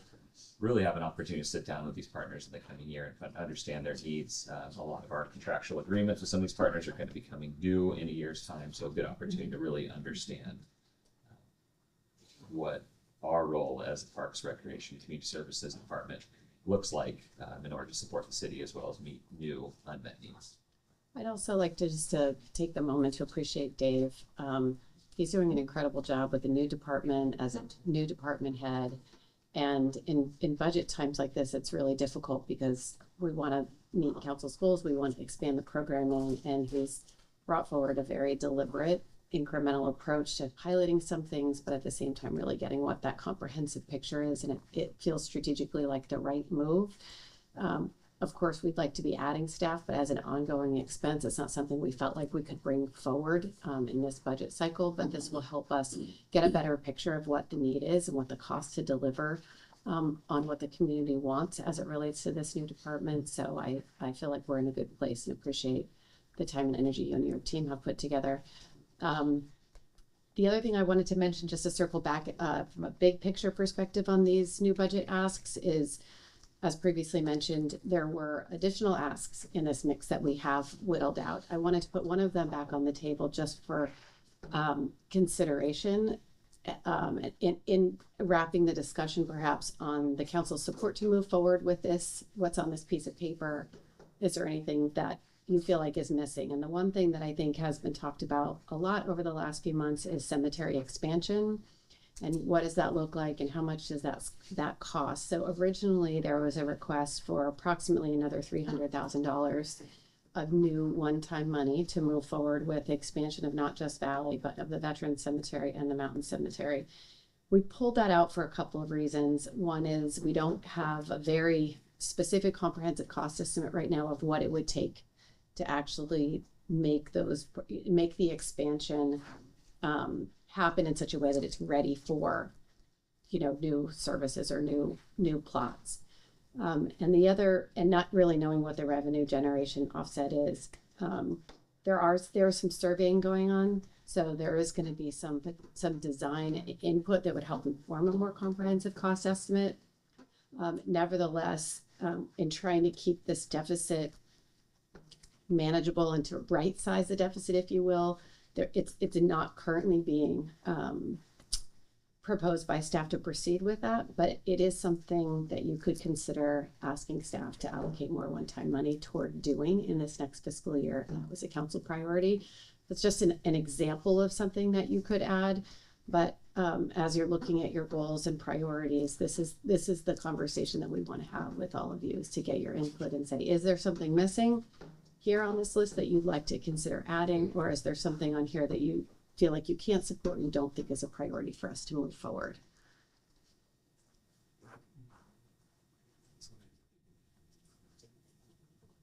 Well, I would like a little more information in regards to, because when I look at the cemetery expansion, I know one of the things we're trying to do is that expansion, because the cemetery is currently a cost.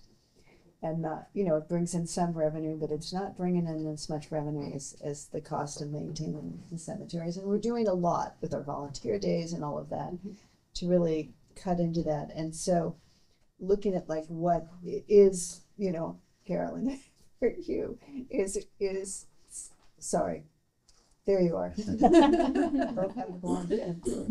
It's what is the like what are your thoughts on, you know, the $50,000 relative to what you would ask for in regards to what we need to do? And I know there's some talk around the town of folks that want to bring in some funding themselves to do some expansion for a Jewish cemetery. Right. Well, right now our data is suggesting that there is demand for in-ground casket burials, specifically at the Mountain Cemetery. We do still have demand for casket burial at Valley Cemetery as well. So I personally would like to see that go forward.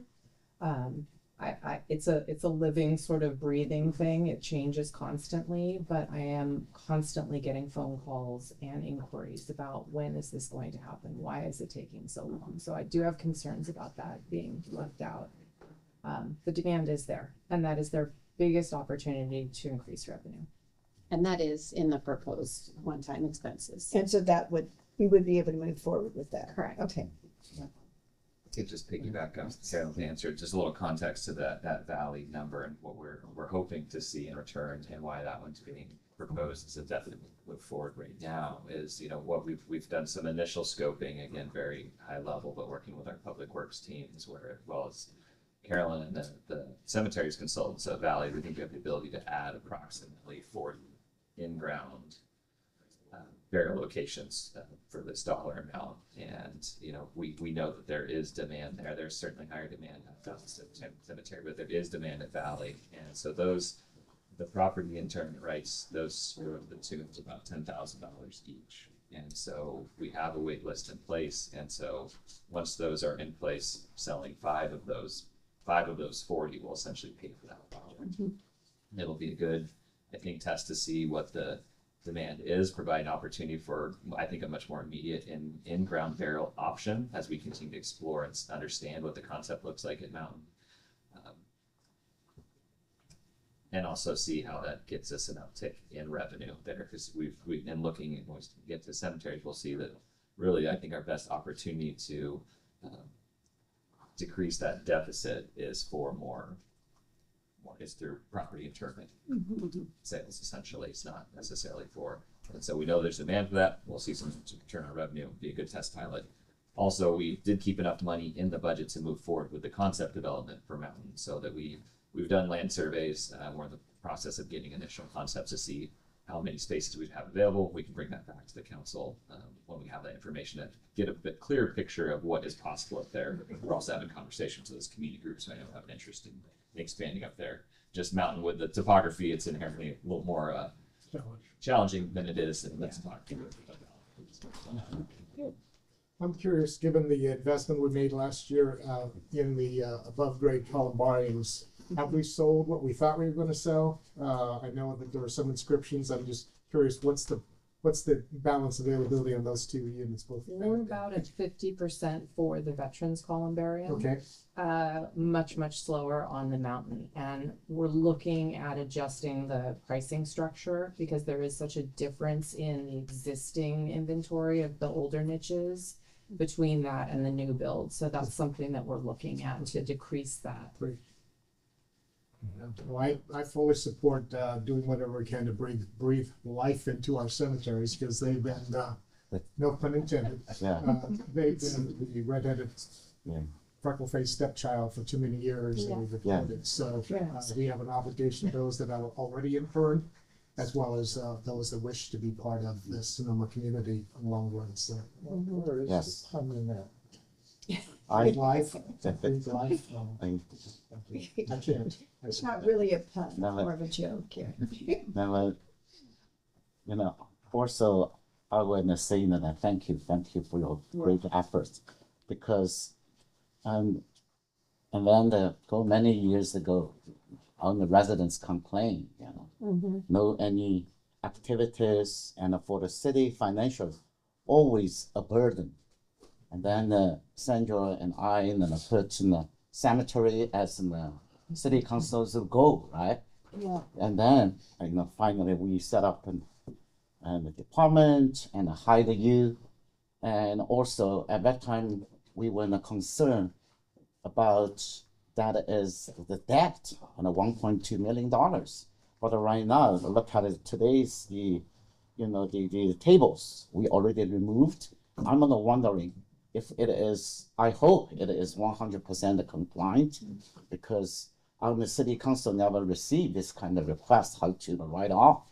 But I pretty much for sure you are compliant, because it doesn't make any sense. It cannot reflect the performance and on the new cemetery department they are doing.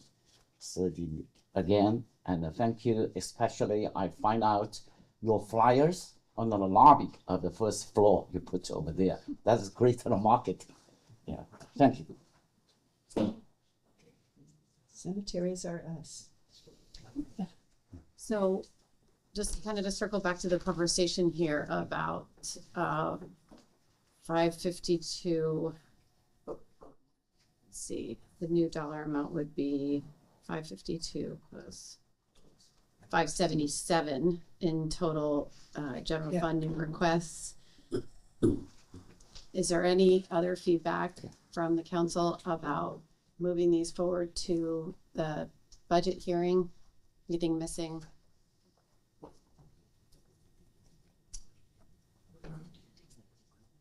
Yeah, I should certainly support it as it's currently laid out.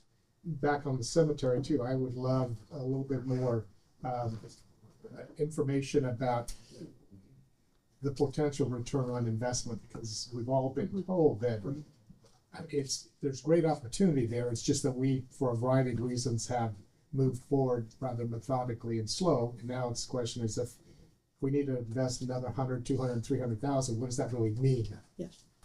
And then I think whether that's a mid-year reassessment or even a reassessment whenever the data and information is available, I think it's worth considering. That's good feedback. I think, Dave, we will have some of that information back in time for a mid-year discussion. Yeah, we're working with our cemeteries consultant right now. We're opening up some concepts and understanding what that looks like, and they were shooting for end of May or June. So we do have hope that information comes back to you this year.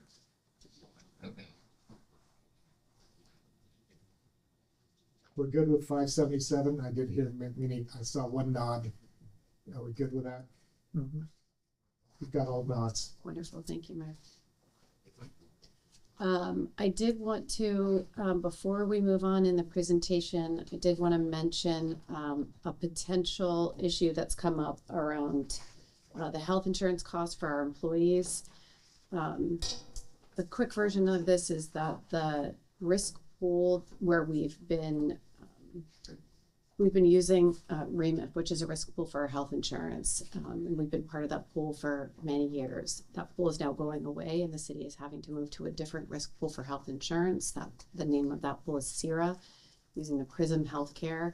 The result of that transition is a significant increase in the cost of health insurance to the employees, and depending upon your level of coverage and what plan you're in, it's anywhere from doubling and even tripling on the PPO plans, the actual cost to the employee for their health insurance. So it is a really significant impact to the workforce. We've heard from SEIU representative that they are interested in having a conversation with the city about whether or not the city is willing to offset any of those costs of the employees. So this just has come up in the last week or so. What I would recommend at this point is that we engage with the union and have a meet and confer conversation with them about what specifically it is that they would like the city to do. We don't have a proposal from them. So at this point in time, we're not asking for any additional funding today, but we'd like to engage with the unions and sit down and have that conversation. And then if we were to be engaged in negotiations, we could come to you in a closed session to have further discussions about what that cost could look like or any modifications of the MOU. As you know, we're in the second year of a 3-year collective bargaining agreement. So we are not obligated to reopen the contract, and having a meet and confer conversation with the employees does not obligate the city to anything to engage in that process. So I just wanted to bring that up and see how the council felt about moving in that direction. So my concern is, I saw one letter from an employee. It felt as if that they could no longer stay employed because of the increased cost of health care. And just because that's the other thing, is it's already hitting employees, the increased costs. It's not something that's going to happen down the road.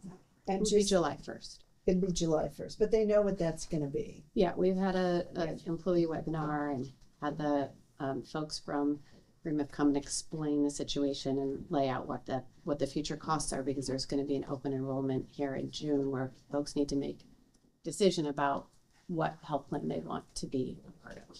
And so the concern is, if we, are we in a position where we could potentially lose employees because of this? And so, that's the concern. If someone with a family can looks at that and say, we can't afford to pay our share of this anymore because it's too much of a hardship, and therefore that means we have to look for other employment where we might have better benefits. I don't know if people know what is out there, but So I think, and if there are better benefits, right? yeah, that's a really good point. So, and that would be some of the work that we would engage in, doing some evaluation and benchmarking about what are other agencies pay, what are premiums at other agencies.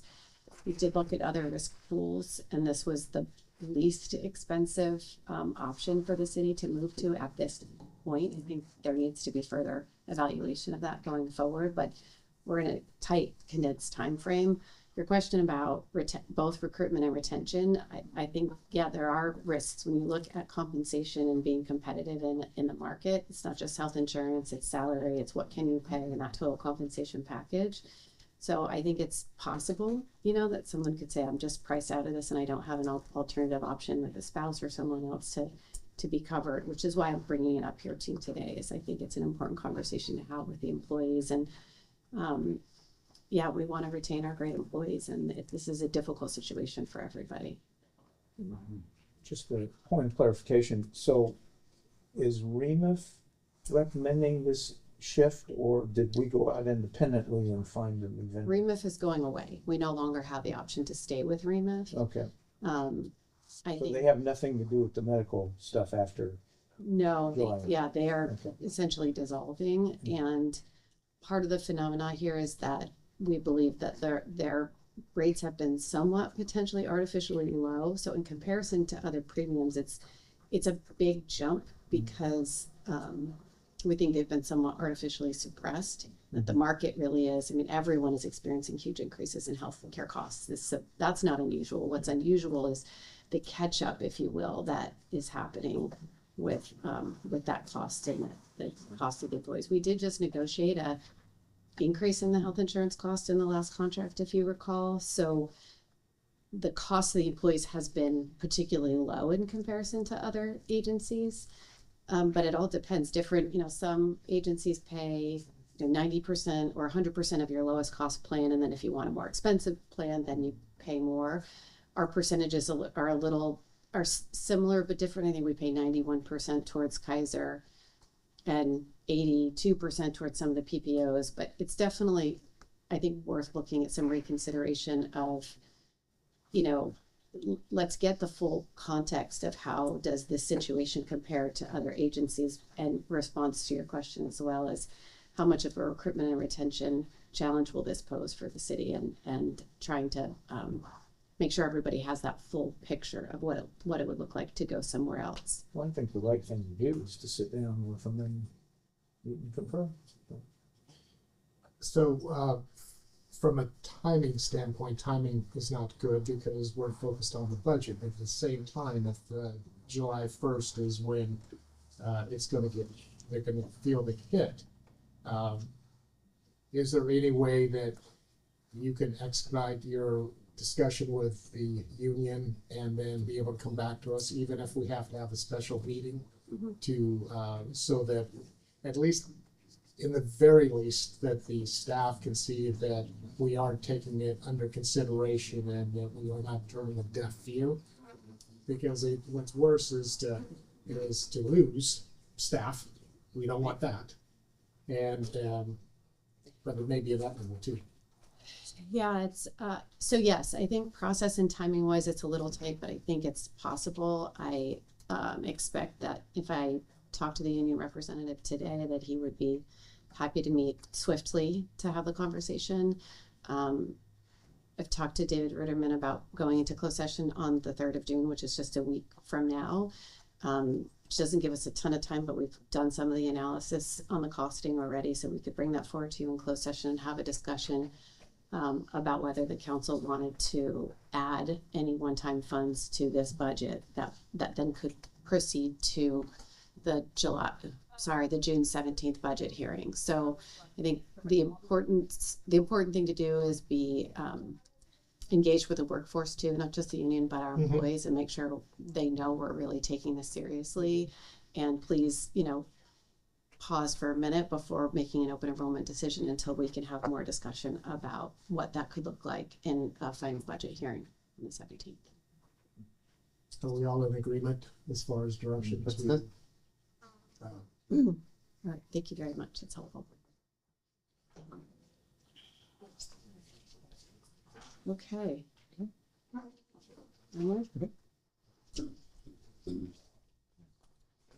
I'll speak to this real quick too, Ryan, just Are we not talking about the back? Oh, we're going to talk about that at the end of the presentation. So thank you for double checking. The reserve projections here that Ryan's put up, I want to call to your attention so you can see, as we referenced earlier, the health of our reserves. Bless you. Just to jump to 26-27 for a moment, that 5.6 million is the GFOA recommended 17% of annual operating expenses. The 1.5 million in the reserve policy is for emergency or disasters. And then the 8.4 is the general reserve special projects part of your reserves. That 8.4, correct me if I'm wrong, Ryan, but that takes into account the current proposed budget of the $1 million deficit. So that's already taken off. So your 15.5 whole, if the project budget were, if the proposed budget were to be adopted by the council. Okay. Keep rolling. Back on that question, does that 1.5 and 5.6 equate to about the 30%? No, the 5.6 and 1.5 equals 22%. Okay. Essentially in current dollars, yes. So anything above that currently is up to the council's discretion on how to allocate. And the research you did as far as other municipalities that have set aside a certain percentage, that it was hovering somewhere around 20 to 30%, I would say, yeah, 28 to 30%. And that's what's typically characterized as a emergency reserves that you don't dip into on an annual basis to balance your operating budget. One of the things I asked for direction earlier, and since we're on this slide, is that the council's wish that we continue to do some more research and develop some alternatives or policy considerations going forward on the general fund reserve policy. Yes. Getting some nods. Yes. Okay. Great. Thank you for that. And another thing, sorry, and through the mayor, right now we are using unreserved fund, reserve the fund to keep out in the balance. Actually, it's not in the balance, just internally. We moved the money. So we always carried out very conservative estimation for our income and also put in the higher expenses for our and the project for our budget. So now I'm wondering when we to the end of the fiscal year, if we have any extra the money, please and flash those kind of funds, return it back to reserve. I don't want to see, it's keep going down because in future years we have a lot of uncertainties. Yes, Okay, thank you. agreed. Okay, lunch will be here shortly, but we're gonna keep pressing on with that presentation. So we're gonna jump, and we're gonna go to homeless funding, and Lisa Jansen will be speaking on this. So good morning. It's still, I have, I think, 15 minutes or 10 minutes before noon. So I just want to start off with, this was a fiscal year 25-26 was really a year of transition when it came to our homelessness and sustainability of our partnerships in the homeless space. We really made great strides in strengthening these long-term projects that we have going. We built on the Unity Kitchen that SOS put into place for us by transitioning with a new partnership with Sonoma Family Meals. Sonoma Family Meals came into our valley and took over the operations and the management of the Unity Kitchen in fiscal year 25-26.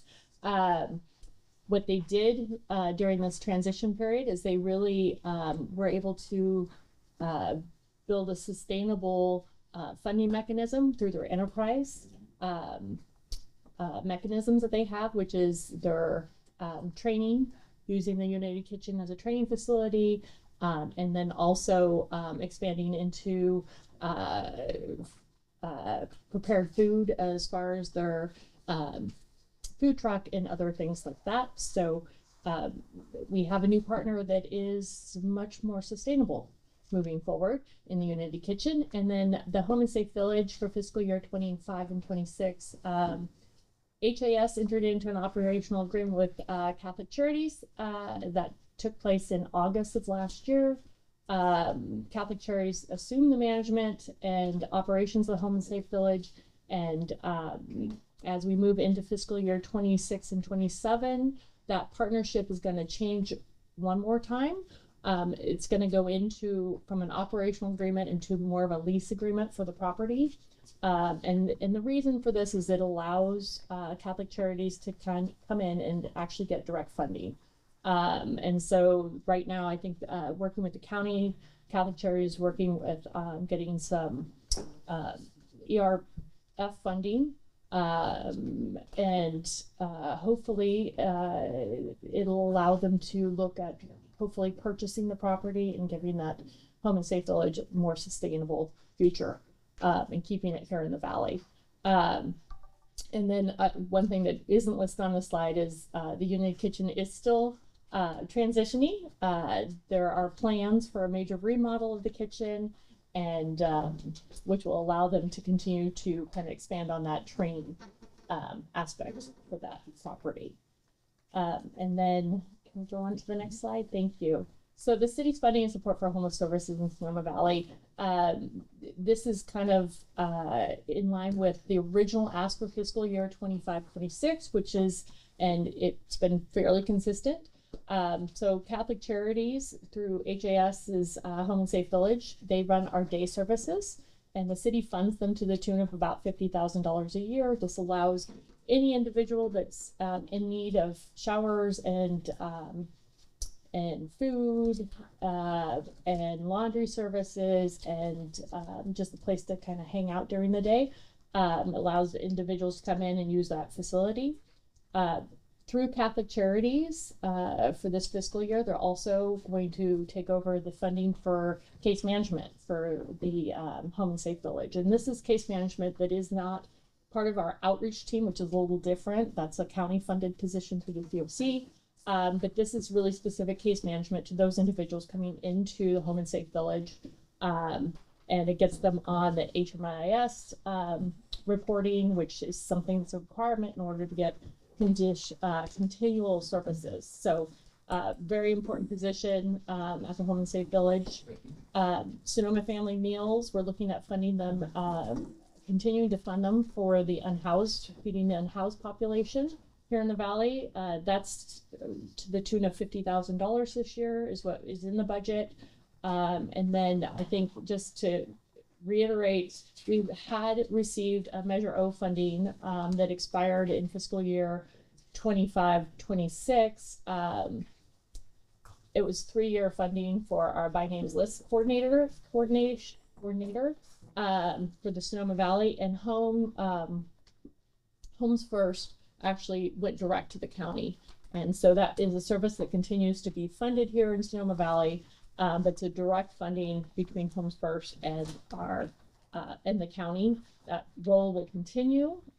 We also have additional services that are funded here in Sonoma Valley by the county. That includes rapid rehousing programs. I'm trying to think of some of the other ones, Ron. It's rapid rehousing. We have ESH. Yeah. Supportive housing. Yep. We have the supportive housing, and what was the other? There was one more that is escaping me, but I will remember it in just a second. So anyways, we have amazing resources given to us here in Sonoma Valley. Oh, it's the case management. Sorry. The case management is another county funded, it's for 2 case managers working, I think it's 0.7% of their time here in Sonoma Valley, but dedicated outreach workers that are actually going into the valley. They're given a lot of direction. We work really closely on our by names list. We work closely with police and fire and the community members. We come together, we talk about the areas of need and identifying people that are in need, and then we connect them to the case managers, and then we work with them to try to get them into some services. And so all of that work is continuing to happen. The city does play a pretty active role in the by names list. It's a meeting that we participate in twice a month, and we're sitting at about 99 people currently unhoused in Sonoma Valley. It's been a pretty consistent number. I think there are some concerns this year going into a point in time count that maybe we didn't capture our entire homeless community, but that's just kind of a quick update on where we are with homeless services here in Sonoma Valley to date. Sorry, Ryan. Thank you. So proposed funding for fiscal year 26-27 is really the contractual changes. We're going to move from funding Homeless Action Sonoma. We're going to go directly to Catholic Charities in their new operations agreement or operations and lease agreement. And then we'll continue to enter into an agreement with Sonoma Family Meals. We're looking at keeping all of our funding in line to last year with while also identifying, and you can go ahead, Brian, go to the next slide. While also identifying that last year that we did have 2 one-time funding requests because we were in that period of transition. We're kind of still in that transition with Catholic Charities taking that bigger role, being the land or leasing the land and leasing the operations or the management of the Home and Safe Village from Homeless Action Sonoma, and as well as just Sonoma Family Meals needing to kind of revamp that kitchen and get it ready so that they can continue to build the enterprise funding mechanism that will keep them sustainable into the future. And so this year we're looking at $275,000 spend in homeless services, and we will continue. I think the big thing that I want to just acknowledge is as grant opportunities come available with our partners that we have established here in the valley, I think the city's going to take a fairly active role in writing letters of support and ensuring that we do everything we can to ensure that our partners are getting the funding that's available, if it's at the county, state, or federal level. So we're doing a lot of great work, and it's something I think we should be pretty proud of.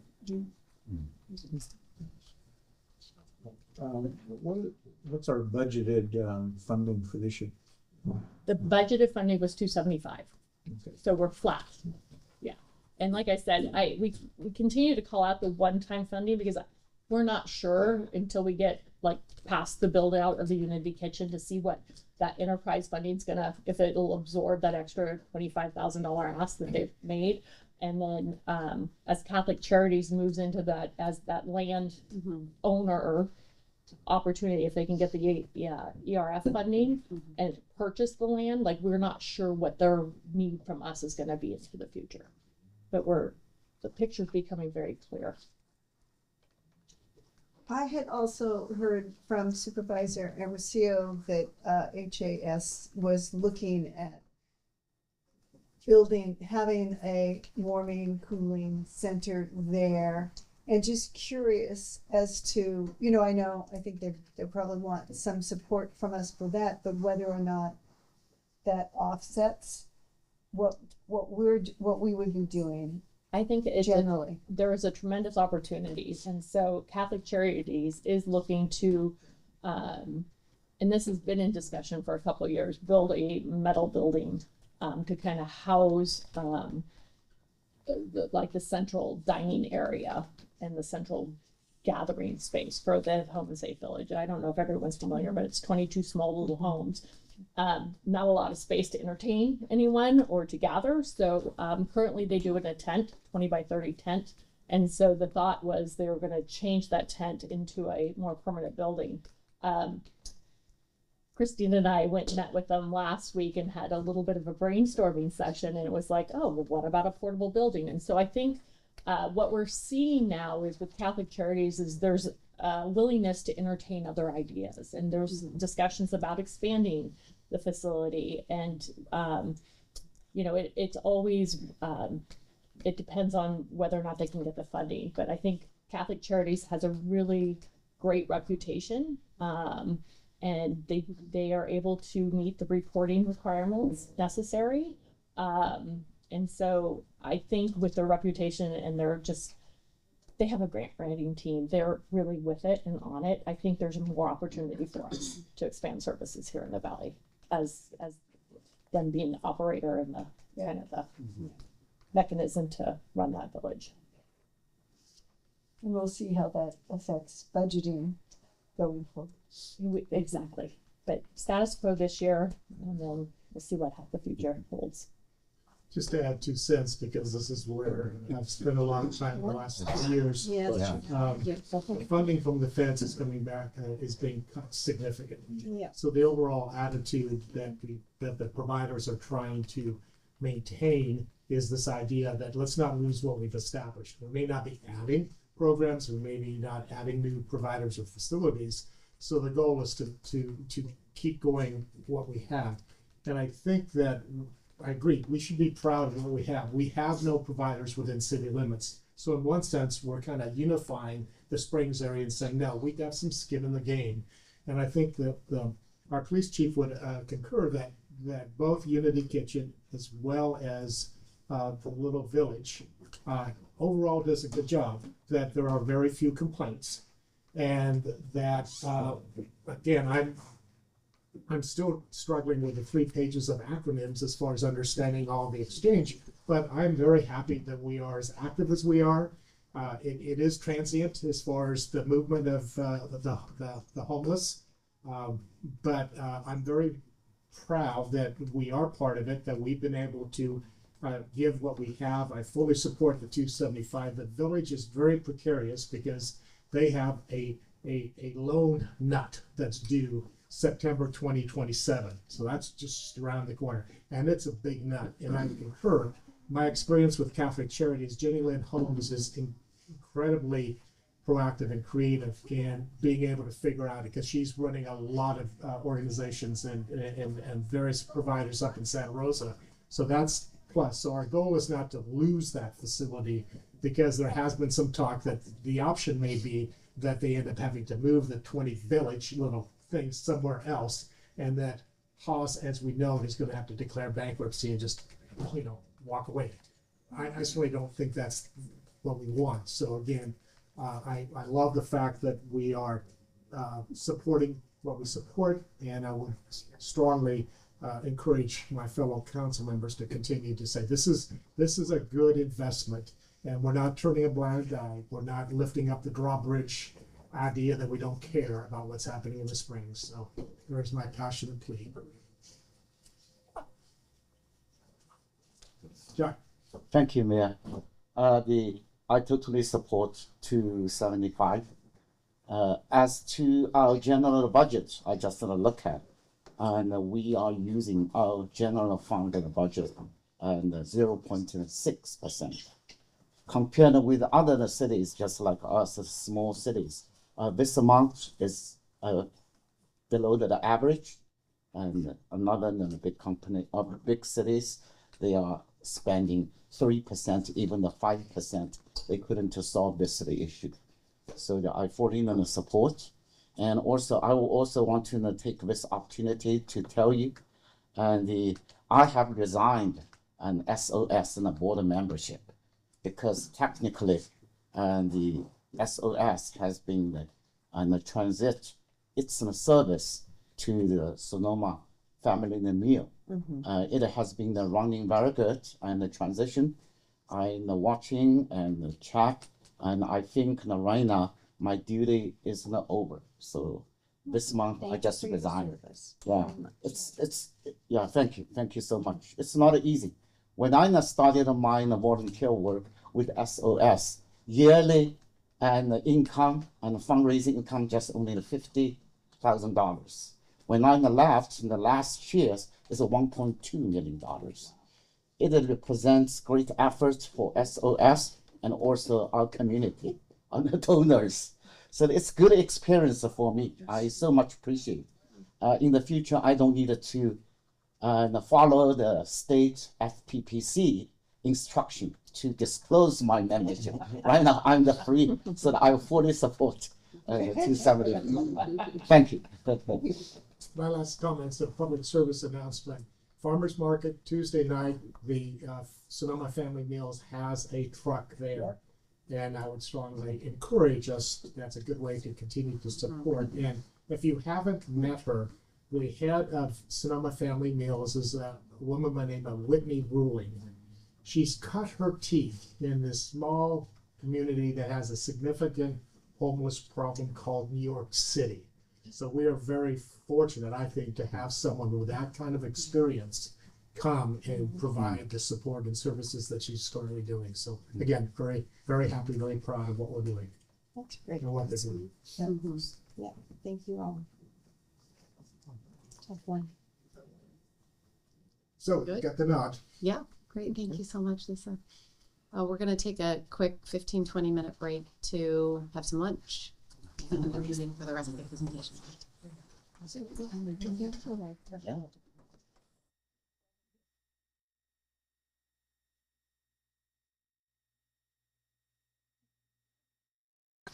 We ready? Oh, what? I'm ready. I'm ready if you are. I was being quiet to let people eat. but Apparently it's not. Okay, let's go for it. All right, we're back. We're back. Thank you. All right, we're going to continue on with our presentation, and this is just going to be a brief overview of our personnel in the city. This is our org chart as it currently stands. We're fairly well staffed. I mean, we have a couple of vacancies, and then we do have a new request for a part-time recreation coordinator, which Dave briefly touched on earlier. In terms of our proposed budget for authorized personnel fiscal year 26-27, we have just a small decrease from 46.5 to 46 personnel staff. All right, moving on to our general fund department review. This is where we're going to go into each department and look at their budgets. Before we do that, just had a little informational update for just the quarterly investment report. So as of March 31st, 2026, the total cash and investment portfolio for the city was $46,136,817. Of that, 24.6 million is in managed investments. That's 53.5% of the portfolio. Late is we have 17.9%. I'm sorry, excuse me, 17.9 million, which is 39% of the portfolio. Cash deposits that at that point in time was 3.3 million, 7.34% of the portfolio. Camp, due to probably less favorable interest rates than LAIF, we had $29,811, and then accrued interest $176,000.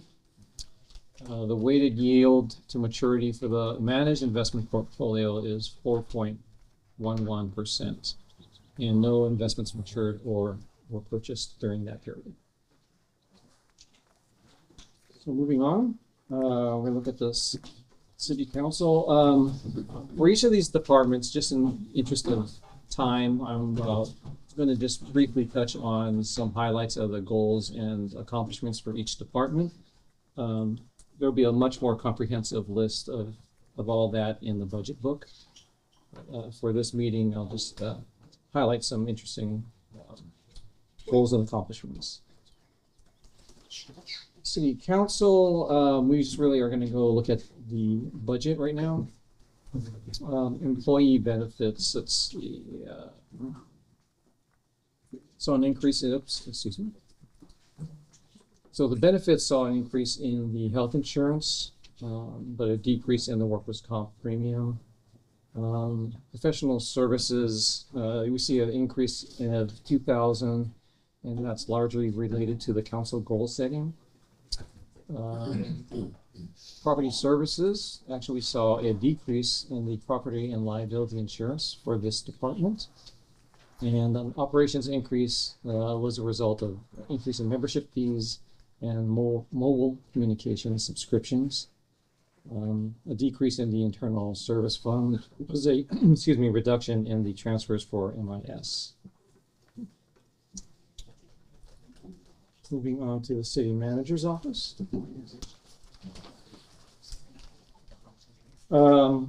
Basically, the city managers, we're just real briefly, the accomplishments, they supported the formation of the city's new Parks and Rec department and successfully recruited and onboard a Parks and Recreation director, Dave. In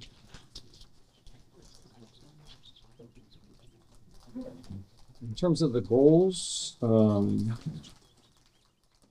so they're just going to, it's just really continuing to supporting the implementation of council priorities related to housing, economic development, parks and rec, climate resilience, and the arts and cultural programming and regional partnerships. So for the city manager's office, there is you'll notice that there is a reduction in the salaries and wages as well as the benefits, and that's a result of reallocation of staff to other departments, such as community activities. Professional services, there was an increase. And professional services is basically like the federal lobbyists, SEIU negotiations, and policies updates.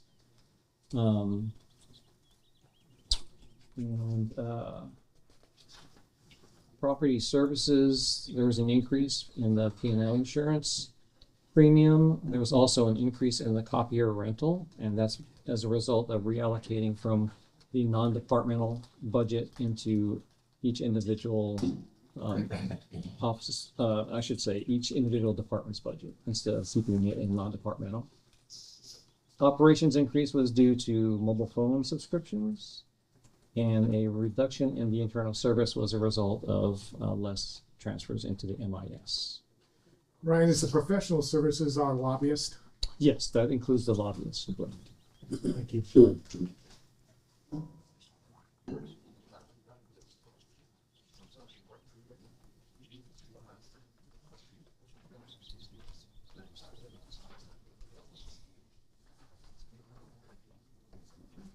Went to the city clerk's office.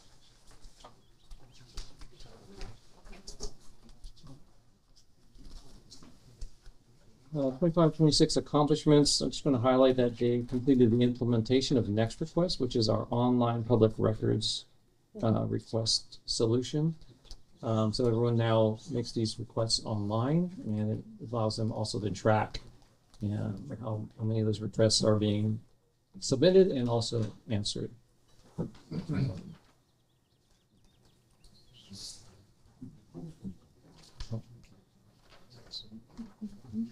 Let's see quick goals. We plan to complete a full legal audit and review of the Sonoma Municipal Code, as well as just complete the document archive migration project.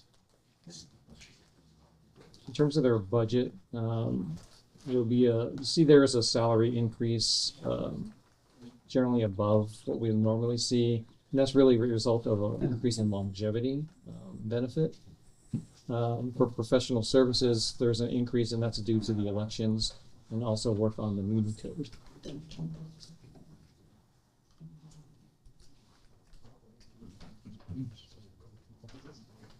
On to finance. So for finance, I'm just going to highlight that we oversaw the third-party transient occupancy tax audits, which I briefly discussed before. These are audits of randomly selected properties to ensure compliance with the city's municipal code, and also to see if there's any perhaps fees that they're charging for their rooms that they're not included in the room rental rates. In terms of the goals for the finance department, it's really just the major one is complete and issue the outstanding annual comprehensive financial reports for outstanding fiscal years 22-23 and 23-24. Moving on to the budget, you'll see increase in the salary, benefits, and PERS UAL, and that's a result of reallocating staff from reducing basically their allocations in the water utility and increasing it in the finance department to better align their job duties. There's an increase in property services for our property liability insurance, and in terms of operations, there's a large increase, and that's a result of reallocating fees for processing TOT collections from non-departmental into the finance department, as well as increasing the budget for our business license administration fees. And internal service reduction is a result of reducing our transfers into the MIS. Can you explain again the operational, the delta of 80,000 again is from So shifted? yeah, so we previously the fees that were being charged for the TOT collections and administration is in the group called non-departmental. Okay. And so we moved it out of there and into finance to better reflect that. It's really a finance function.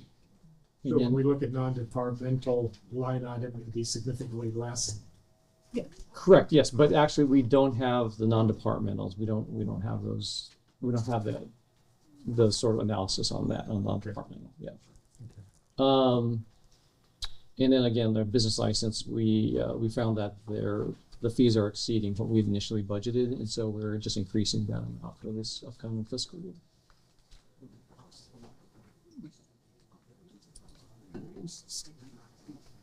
Legal services. I'm sorry. Yes. So there's no software fees that you have? I'm just surprised to see completely zero. Oh no. So software that's just a separate line item. Usually, most of our software comes through the MIS, which is a separate fund. Okay. Yeah, that's our management information system. Thank you. Yeah.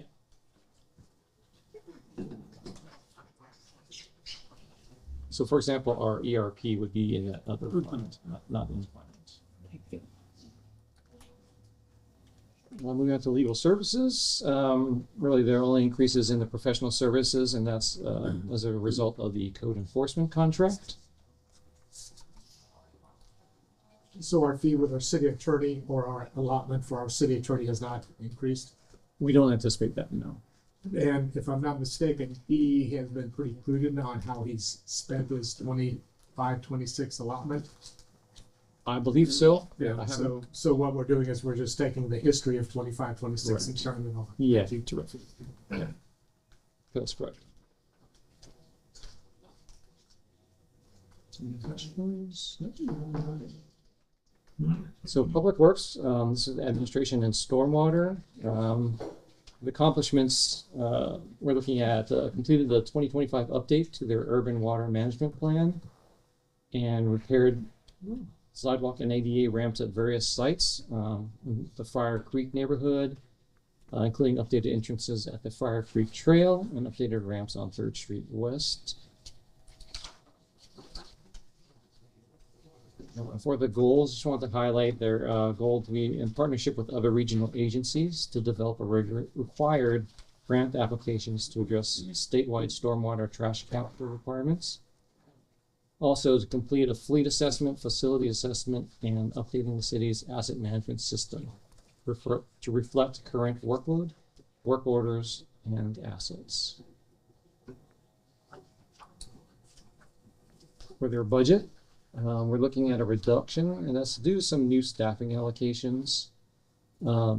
Property services, we saw again an increase in the property and liability insurance. Operations, we saw increases in utilities, repair and maintenance, and also printing. And these are for copies of the CPI increase that go to all the Sonoma garbage collection ratepayers. There is a software cost in here, and that's for a specialized mobile MMS software for asset inventory.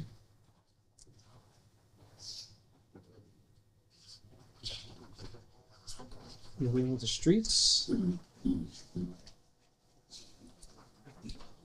For streets, their accomplishments in 25-26 included extending the useful life of asphalt paving on city streets, sealing the cracks to prevent moisture intrusion into the road base.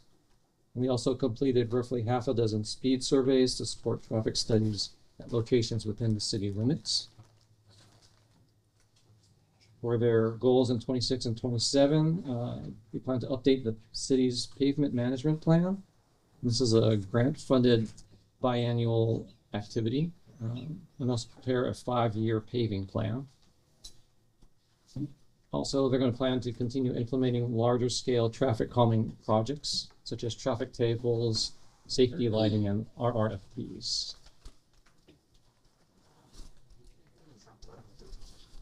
For their budget, the salary is just increasing by the merit increases in cost of living. Professional services, this increase is related to the electrician. I think we briefly talked about, this is for replacing the street lights. Property services, again, we see an increase in the property and liability insurance. Operations is largely increasing the cost for repair and maintenance supplies. And then software is their portion of the mobile MMS software system.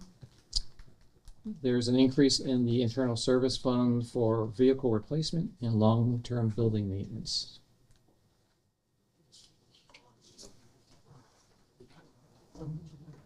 Moving on to Parks and Rec.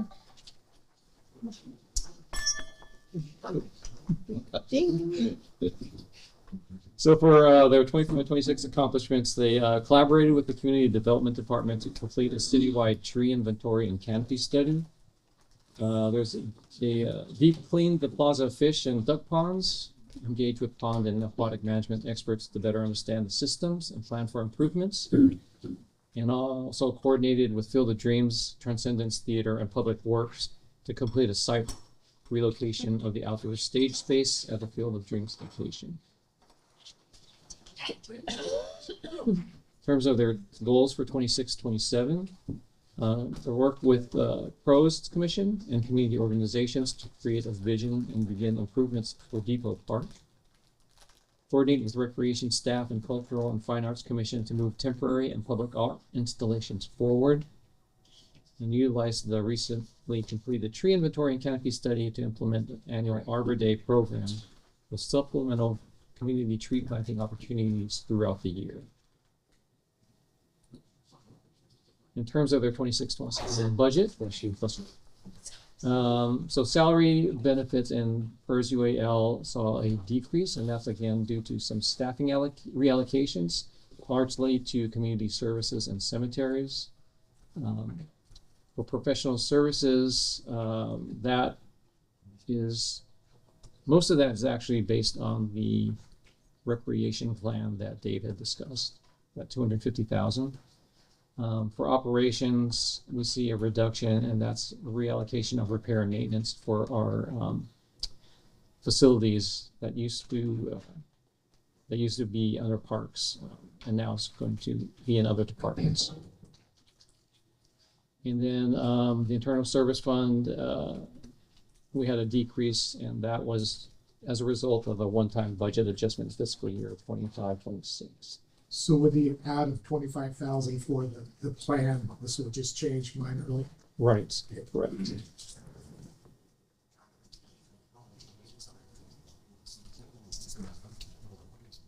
Planning and community services.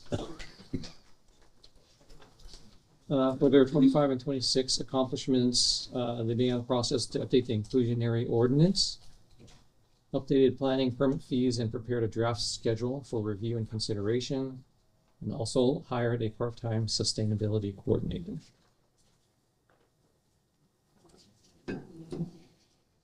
Their goals in 26-27 include developing a policy and program process for allocation of the city's housing trust fund, research and develop affordable housing program implementation, and complete the general plan update.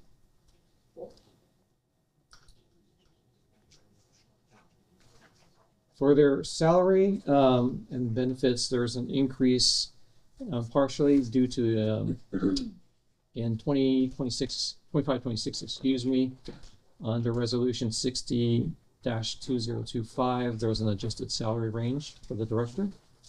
And there's also merit increases and cost of living for their staff. Professional services, there's a reduction from the amended budget from it's really a carry forward that was brought forward from 24-25 into 25-26. We don't have that in the upcoming fiscal year, so that's why there's that reduction. For operations, there's a reallocation of the copier leases from non-departmental into each department, and an increase in travel for conferences and trainings. And then internal service, we again see a reduction in MIS transfers.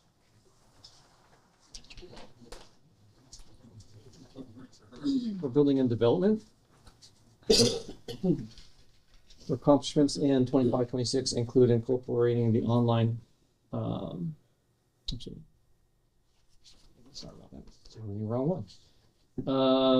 25-26 accomplishments including adopting the 2026 California Building Code and continued improvements to the online permitting system to enhance efficiency and customer service. 26-27 goals include incorporating the online permitting system updates to building permitting records and inspection processes to enhance accuracy, efficiency, record management, and overall customer service.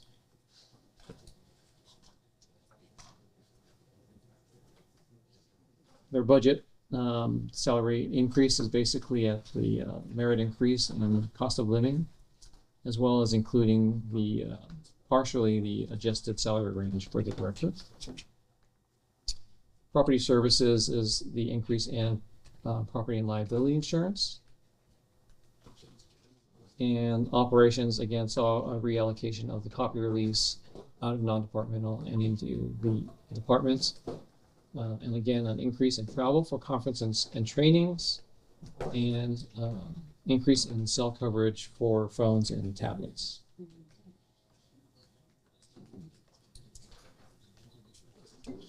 Community activities. 25 and 26 accomplishments. Created a community-wide summer activity guide featuring summer camp offerings and programming opportunities from the city's core recreation and community partners, and including a city parks map. Activated the city's public art policy by launching a utility box art wrap project in collaboration with the Cultural and Fine Arts Commission. Other goals in 26-27, they include concept development for park space at 5th Street West and MacArthur, and also collaborate with sister cities to incorporate the Ting project into Depot Park visioning and enhancements. Can we stop there for a second? Absolutely. I mean, a meeting doesn't go without me saying something about this park. So don't want to lose my streak here. And I'm going to throw in the Ting project as well. Because both of these are getting long in the tooth in terms of moving along. So, these are nice words, concepts, and collaborations, and all of this envisioning. But we got to have some action on these things. And I don't know how long the Ting project is. It's got to be at least 10 years that this thing has been percolating. And I think that we heard some comments at the last city council meeting how the council and the city are getting a little bit better about trying to move things along, housing and so forth. And I think we should do the same, with these concepts here. So I would just like to say that I'd like to see a finalized plan for the park space by the end of it's got to be finalized, because we just keep waiting. Well, we got to wait for this and we got to wait for that. I get it, but it's that property has been just vacant and used as a storage facility for heavy equipment for forever. And the neighbors in that area they deserve to have something move a little bit quicker. So it's caused a lot of dust, and it's an eyesore, and it's overgrown grass, and it needs to, it's zoned as a park. It needs to move along. Okay, so I'm putting my pedal to the metal on that one, and the same with the Ting project. I think we've got to have a finalized plan on both of those projects by the end of this year. And then I get it. You got to save them. Got to get the money. You got to fund it. Get our partners involved. But these things have gone on. Every year I see the same thing, and I think those the folks in the west side of Sonoma have waited a very, very long time, especially the neighbor that's right on the side. He's put up with a lot in terms of being, and he's very gracious, and but it causes a lot of dust and so forth, and it's time that we move on this thing. I'm just saying. Yes, I fully support. Yeah, both the projects. We are tired, to be honest. Yeah. And the city, if they can help a little bit and in favorable way, that would be very appreciated, because community always looking, ask. Good thing is we didn't, give up and keep them moving on. We haven't given up, that's for damn sure. But, there's an old saying in my business, it's called delay is deny. And this is what I feel about this. Delay is deny. And at some point you're going to go, we don't have the money for it. It's like, you can't do it. The city is not holding up the Ting project, is it?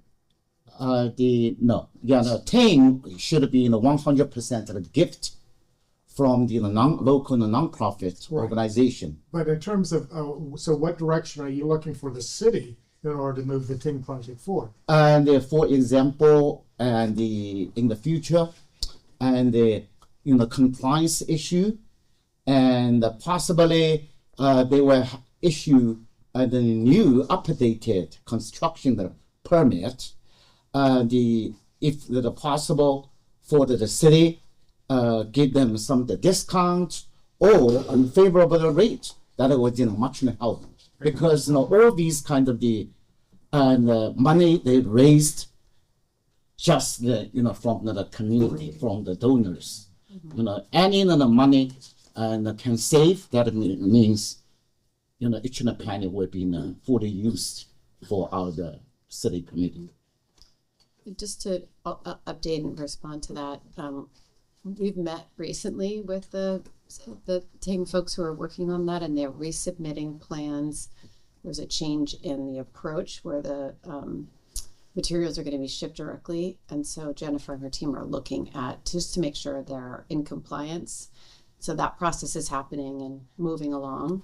And just want to acknowledge the request to make some expeditious progress. And Dave and I have been talking about that already. So Okay. thank you for this. Because otherwise, you know, we got concept development at the end of 27. I mean, that's a year and a half for a concept. And then, you know, it's like, I got a concept already, you know, and it's like already, it's not even June. And, you know, so, and I think the people in the neighborhood have a concept. So let's roll on that. Year and a half to get a concept. My only 2 cents on that is that I think the idea of getting a concept has some merit, but I also believe that until we have a track record of being able to maintain the parks, the existing parks, the 9 parks or whatever parks we have at an acceptable level, I would not be able to support the implementation of that until we've had the chance to really. And I'm not asking for the Disneyland quality, catch a leaf before it hits the ground, but I think our current citizens throughout the entire city deserve what I call an acceptable maintenance level. And so that's where I've been reluctant to want to burden further until the systems have allowed, the new departments have been able to demonstrate that, yes, this is manageable with the staff that we have. But in terms of getting a concept going, if that's something that would excite and get some positive feedback from the neighborhood, okay. Might get some money. I mean, you know, you can do a lot of fundraising because people love the plaza. Yeah. You know, and we could actually get a, you know, nonprofit Friends of the Plaza, probably raise some money to help offset some of the cost of the plaza. You can't do that on that vacant piece of dirt right now. So You have a bake sale, come on. and the neighbors in that area, it's, you know, you've got mobile homes, you know, and so forth. And, you know, that, so what I'm suggesting is that we get going on that and then try to increase our revenue, because I agree, it's going to be an extra cost. But we have an incredible asset that actually we could be raising money off that asset in many ways that we're not doing. We'll never raise money off of, you know, 5th Street West and MacArthur. That's not, you know, it's not a fundraising opportunity, but we can off of other opportunities that might offset it. But, you know, we may not be able to, but I just think waiting another year and a half to have a concept is a long time. And as soon as people know what it might look like and they can start getting their imagination going on it, then I think you'll see that, you know, people will maybe pony up for it, you know, or we might get some, or we could get a grant for it or something. But it's a long time coming. And then there's the initial cost, which I think we can handle. It's the ongoing cost. No, I get it. I totally, and I agree with you. I don't disagree with you. But I just think that this seems like it's taking, you know, a concept. I think we can move a little quicker on it. I'm just saying. Put a fence up around it and call it a dog park. Even dogs deserve a place for their owners to sit. So there's no benches, there's no trees. So, Milkshake. so doesn't it, I mean, just looking kind of from Park and Rec's, you know, priorities and work plan, and especially, and I totally understand that it's so important for us to do the big plan, and that we're, you know, that it's necessary to do that first, versus that will get us, I think that big plan is going to get us out of this, you know, one project at a time that comes up and then doesn't get completed.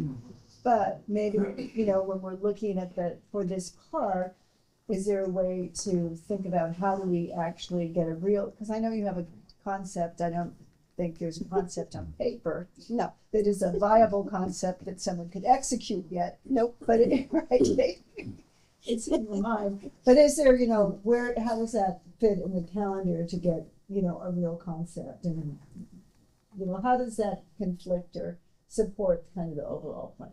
Yeah, no, thank you. And I think all great comments. I think some of this is just, you know, we can refine our verbiage here. So we're using the term concept development. I think we're really trying to get to is conceptual plan. So beyond the ideas, but taking those and putting them on.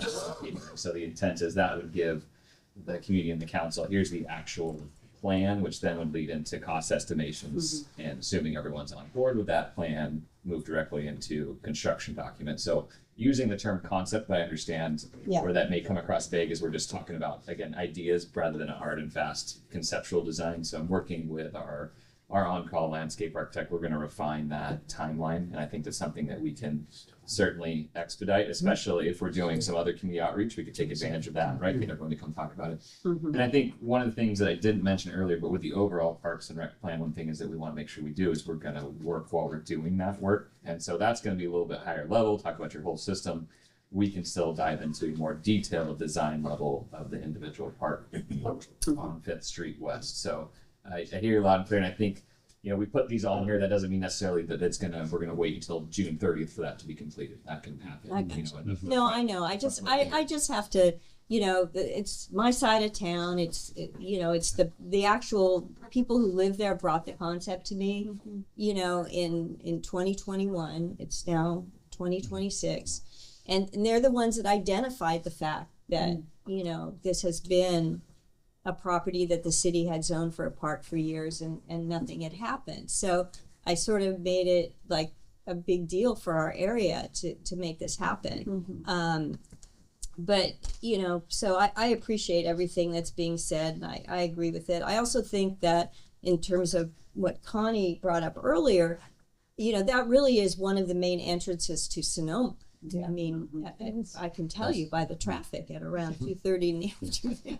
But, you know, that would be a beautiful place for some public art as people enter Sonoma. And, you know, there's so many things that we could do with that site that would enhance that neighborhood. So I appreciate it. I appreciate all your efforts. I don't want in any way this to be construed that I don't. It's just that, you know, every time I go over to the mobile home park, which is fairly regularly, they bark at me about it too. Bark meaning that, you know, dogs too, you know. But, so I want them to know I am not giving up. We could work to refine that language, a little more concrete by the time you're bringing it back. That'd be great. Yes. There's more. That would be exciting to be able to say it's a little bit more concrete now. I'm wondering if you have the ask your staff or volunteer using the AutoCAD to draftily design architecture, you know, what it generally look like. It's kind of the draft in this way, or people look at, at least, or in the future and here, we should have been here. And we have the project that apartment here. Just give you the own idea from the paper to a little bit of reality. And I don't think it's not a very difficult from the technical way. And then because we have the space and we can move some of the arts from here, from there. And then also during this period of time, we can gather more feedback from the community and represent that is what they need. The only other additional comment I'd like to share is that given the user group and given what you've already identified as the traffic patterns, I think part of the evaluation is going to be if we've created this attraction to go across 5th Street West, and we know that is not the easiest road to traverse, that we need to keep that as part of the consideration, because we don't want to create an attractive nuisance, and I don't mean that it's a nuisance, but we don't address safety. And that's a cost number there, I would think. So.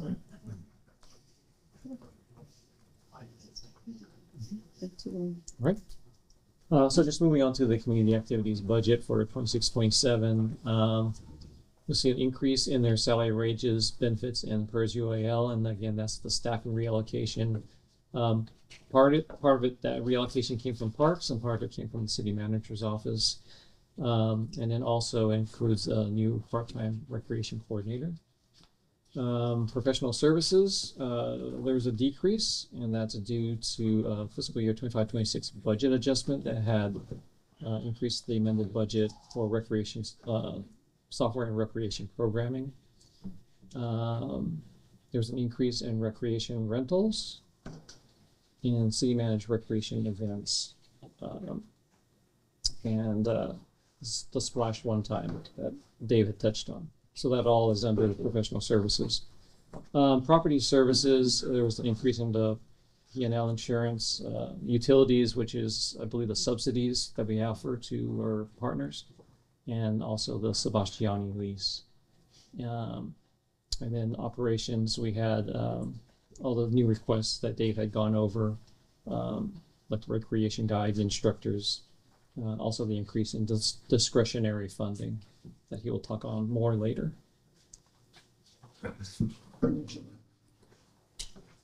Emergency preparedness. Accomplishments in 25-26 include they participated in the county-led multi-jurisdictional hazard mitigation plan update.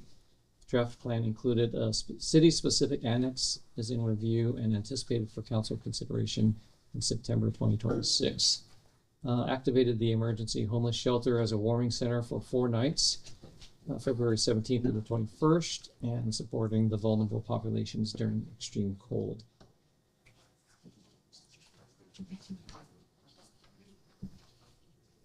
For the goals in 26-27, implement updates to the emergency operations plan based on the annex assessment, including revising existing annexes and developing new annexes or guidelines for extreme heat, cold, and wind events, and support finalization and adoption of the multi-jurisdictional hazard mitigation plan. Looking at the budget, we've seen operations increase.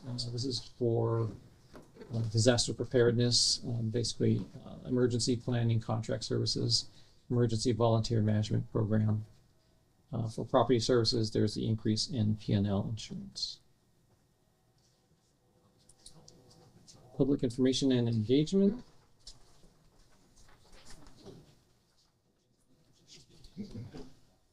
For 25-26 accomplishments, the city was recognized as a finalist for 2 California Association of Public Information Officials EPIC Awards for its public information and engagement program. And for the 26-27 goals, continue implementation of ADA and WCAG 2.1 AA accessibility improvements across the city across the city website and public-facing communications. On their budget, property services is the P&L insurance increase. Operations, we see an increase in advertising, and this is actually the postcard printing and mailings, and also water bill inserts for upcoming notices. There's also a subscription to email, newsletter, and marketing platform.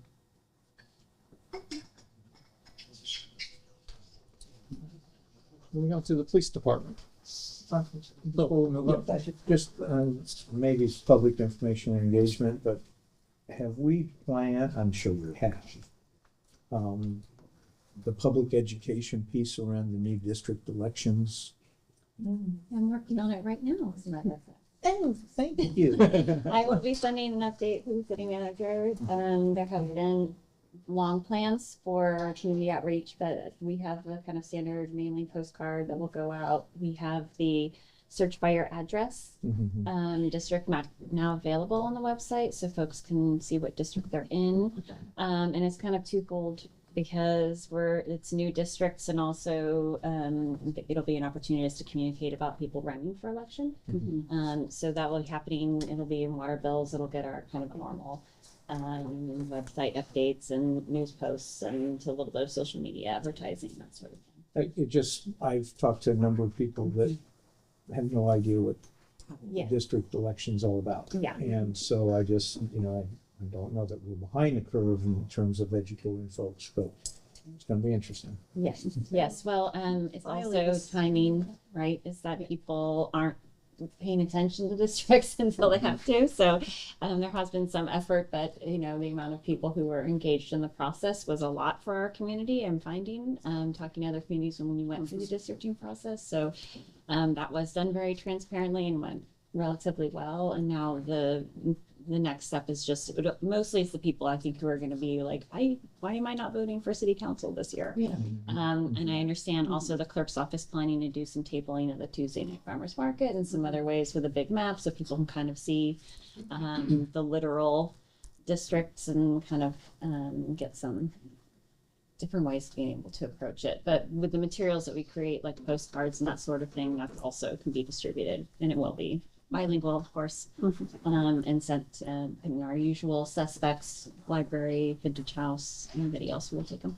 And we have enough money budgeted for all that. We do. Okay. We do. That's We what's could there. also bring an informational item to the council too, to kind of do the whole overview and explanation, and then use that also to push And out. it doesn't just live here. So there was some budget, the clerk's office did their due diligence and built into last year's budget some funding for outreach, particularly related around districting, so.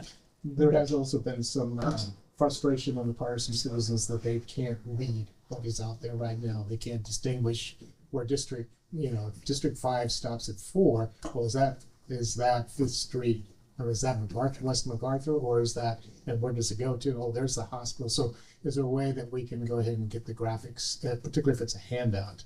Yes, that is actually, we were emailing about that today. So the attempt, my preference would be like we do with our evacuation maps, where you have each, we have a version where you can do each, well, in this case, district on its own, and then you a large map. But even if you try to get the city map on a handout, it's going to be pretty difficult. Most people can kind of see the edges, but we're intending to have one very large blown up, much like we do for our planning maps, so that people can actually see parcels and can get down to that minutia. But it is going to be a little bit of a trick, which is why the address lookup tool is particularly helpful there.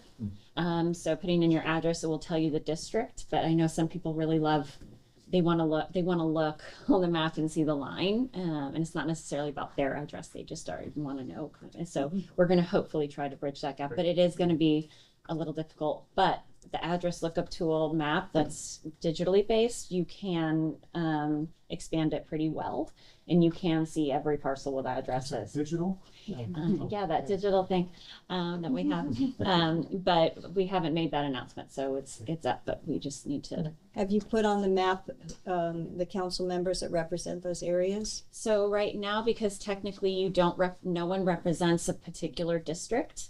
That won't be until this, and I could let Monique speak here, but when we have the district elections for a while, and we do have some explanation of this because we've tried to think of all the questions people would have.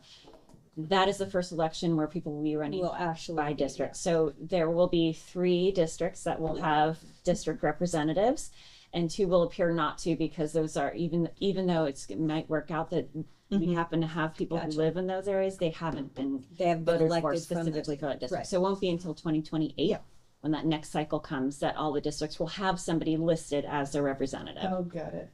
That makes sense. Technically. Yeah. Thank you. Thank you. I appreciate the challenge. Yeah, exactly. Lines where it's like, oh. Interesting you're transition. all of a sudden on this side of the street, but then after this block, it's on both sides of the street, and then, so it's very hard to follow the lines. Yes. Well, a lot of people don't even know if they live in the city limits anyway, so. We also get those phone calls, people who are concerned that their mail-ins don't have city council. We have to say, we do not live in the city. Yeah. When we mentioned about public works, I'm not sure everyone realizes our internet speed around the plaza is very slow. And the visitors complain even for me. And if I open my phone and try to search something, sometimes it will show you disconnected. So that a part of the reason I think is our local community didn't support an internet service to carry like AT&T, Verizon, and put a lot of the antenna up there. So that is the reason. If not possible, we can do some of the research, provide free Wi-Fi services in the plaza, which was proposed many years ago, but never follow up. so I think it's in time. We contact with the, for example, Hillsburg and the city manager, and Jeff. He is an expert because originally he came from the East Bay, from San Andrew. He helped there set up the free and the Wi-Fi service for the town, and also when he moved to Hillsburg, it was said also he helped. So in this way, I don't think they need a lot of the investment, just in the management and the consulting, and also sometimes grants also is available. If the ordinary city, can follow up, that is a good thing. And also it's a good opportunity for us to annexation or an merging. So that if we share this kind of service in the plaza or in the Springs area, we can bring the community get together. I'm happy to talk to Jeff. Oh, okay. Yes, yeah, thank you. Okay. So, moving on to the police department, 2025-26 accomplishments. Contracted with the Flock Safety to install 16 automated license plate readers. Created response plans for each school site, as well as every location throughout the city that has gatherings of 100 people or more on a regular basis. Provide the training and the implementation of the plans to ensure each staff member understands the process. Moving on to their goals for 26-27. Improve traffic safety through deterrence and enforcement actions by patrol staff. Improve the working relationships between public works, traffic safety plans, and patrol traffic enforcement staff to ensure that all available tools are being employed. Also develop a plan to ensure that Sonoma police facilities can support a mixed fleet of gas and electric patrol vehicles as the future industry standard. We have a budget for 26-27. The professional services, you'll see that increase, and we briefly touched on it with that list of the new requests and everything. There is a community resource officer that was not budgeted in 25-26. We're budgeting it for that person in 26-27, so that's the increase there. The sheriff's contract, as we had discussed also briefly before, there was a reduction, and that's a result of less overhead costs. And the internal service fund, there's an increase in long-term building maintenance and vehicle replacement.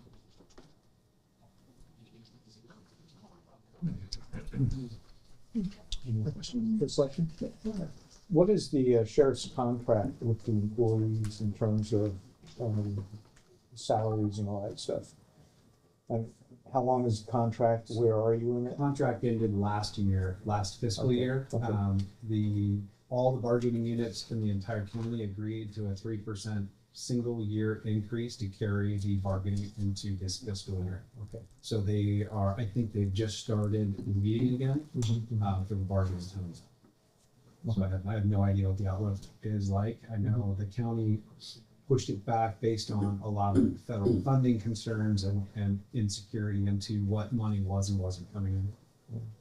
It's that damn county administrator.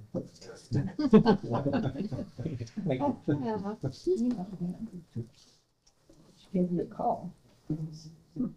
Moving on to Brian, can you, Oh. I'm sorry, because maybe I just couldn't, on the professional services. yeah. Just a little more into why that is up so much. Okay, so there was a community resource officer that during the fiscal year 25-26 budget, it was not included. It was, I think there was a confusion at the time whether that officer was a part of the Sonoma County contract or the sheriff's contract. And it turns out that wasn't the case. Sorry about, right, good, well, thank you. Yeah. I can get those support that. My question is following. How about the school district and do they provide the fund available or just, I believe that one third each party, right? So that was the previous, Okay. there was a school resource officer at that time. It was a third. Yeah. City, county, schools. Today it's 75 city, 25 county. Okay. None by the schools. Okay. I don't know that the fiscal standing of the school district could currently support it if it were to go to a third. The other aspect of that is the summer, the non-school times, the community resource officer comes back to and becomes a part of the police department, allowing our traffic safety team to focus on traffic. It is currently one of the 2 day shift patrol units is a traffic unit, and they have to handle calls for service. So allowing that during those summer months and spring break and holidays for the community resource officer to come back in and handle calls, allow the traffic to focus on that. Thank you for absolutely. Yeah, appreciate it. Thank you.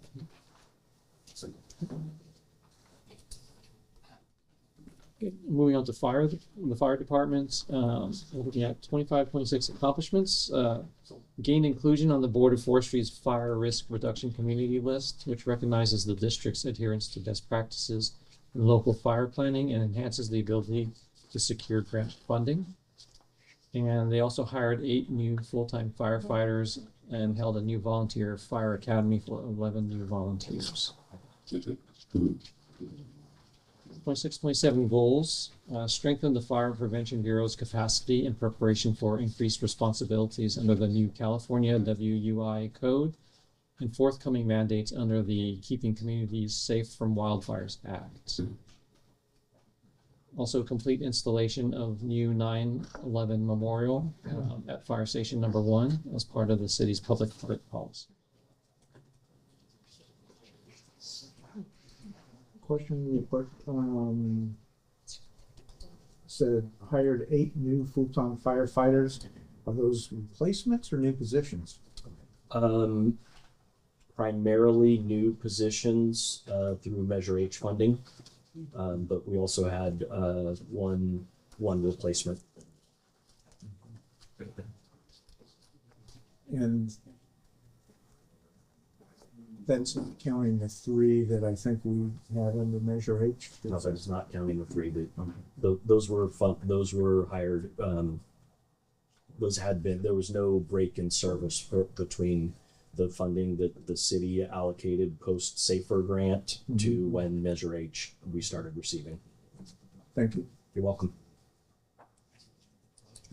Ryan. So I just wanted to point out, so really appreciate the expand vegetation management activities, the fuel breaks, all of the roadside clearance, so that we're reducing.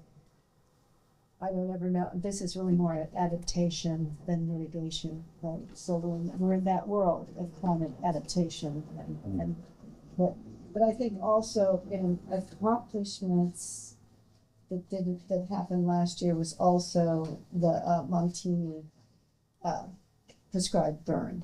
Yes. Which took, I think, was 2 years in the planning and was very successful.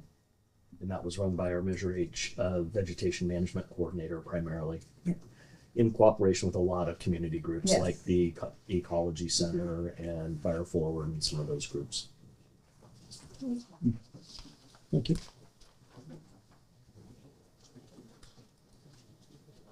With the fire budget, we saw a reduction. I think we mentioned briefly about the PERS UAL, that the fire UAL actually reduced by 2%.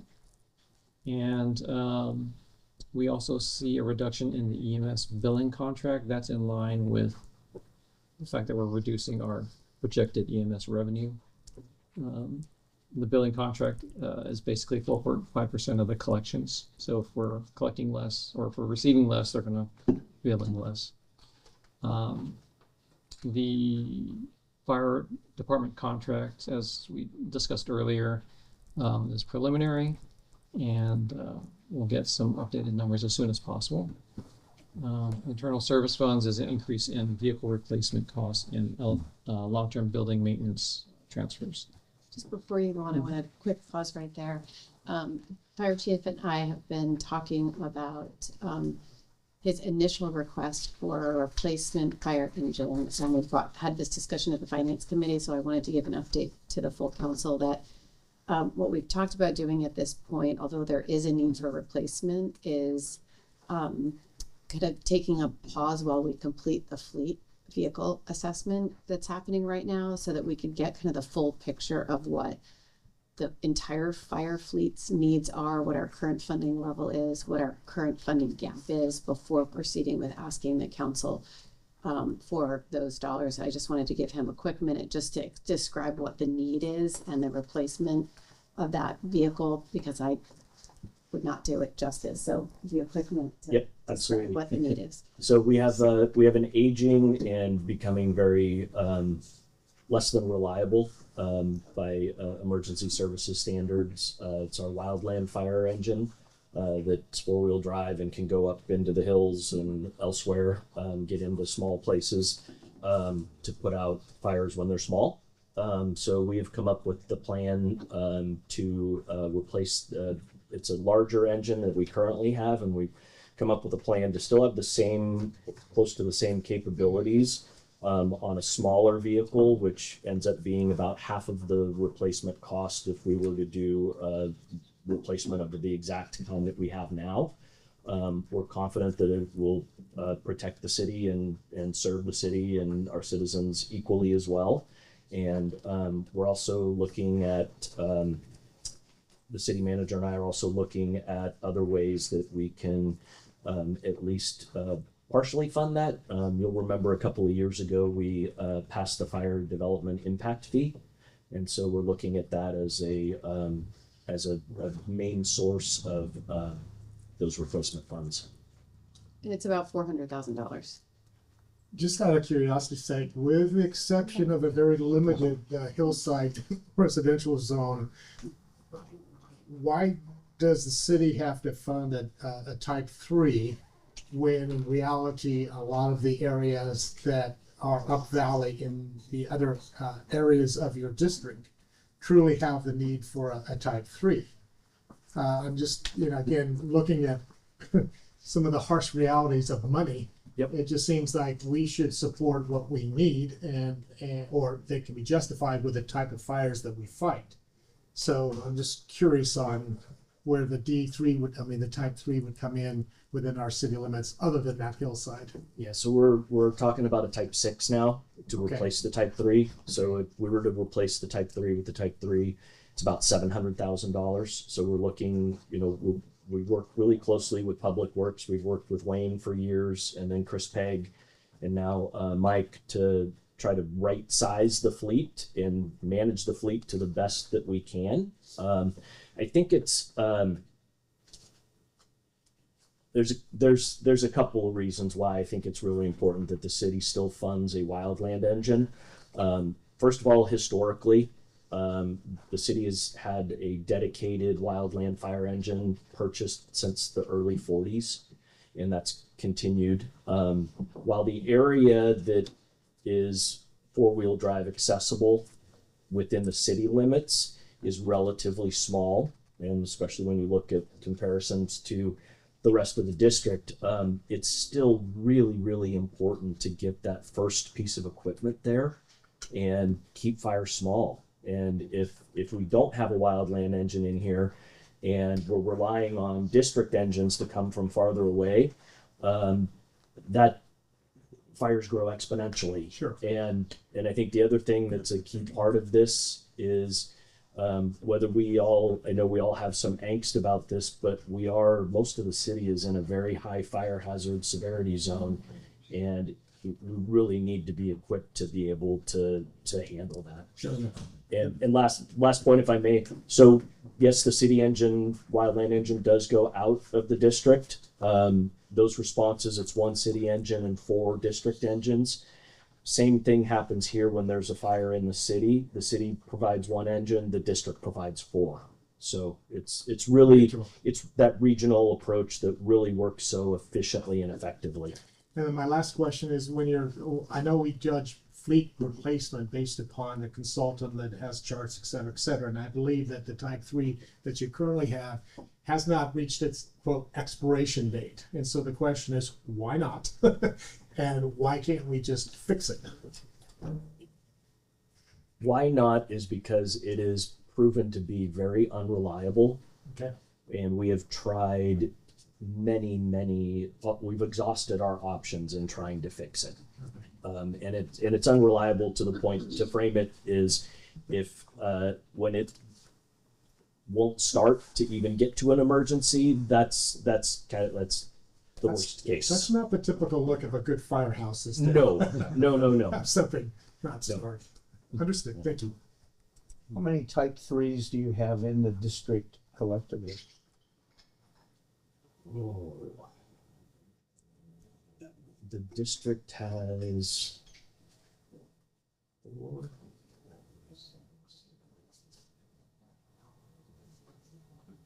7 type 3s and 4 type 6s, not counting the city's fleet. That's just the district.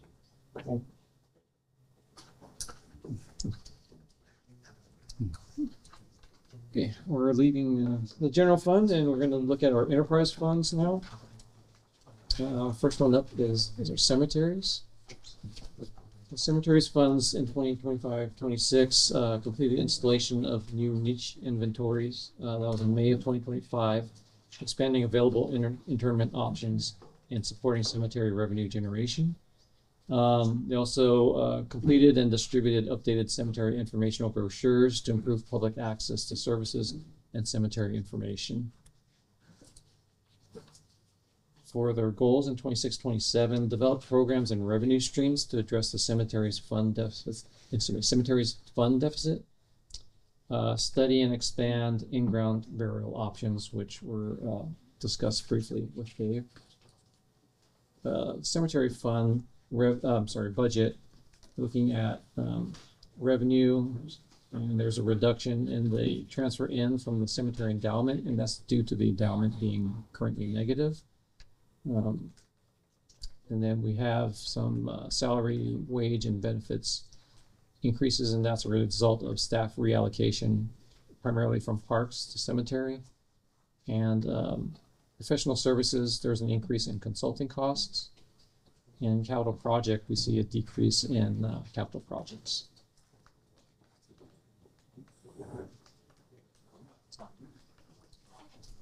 I'm sorry, but I thought when you looked at the monthly distribution, when it came down to the line item of our endowment, there is money there, but you just said that there's a fund balance there, but it's actually, part of it is due to other funds. So this part of it is part of it is a due to from the cemetery.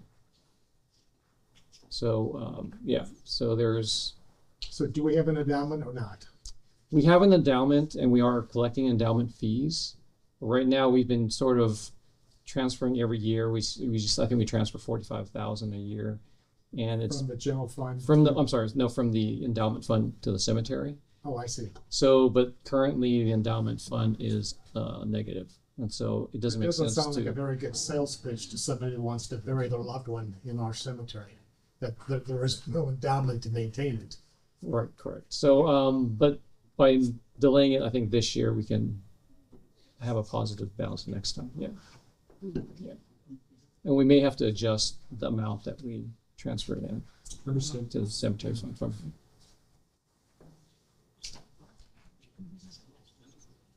And I believe, if I'm not mistaken, that's one of the things that the consultant is working on. Yeah. So the consultant that we have is also looking into.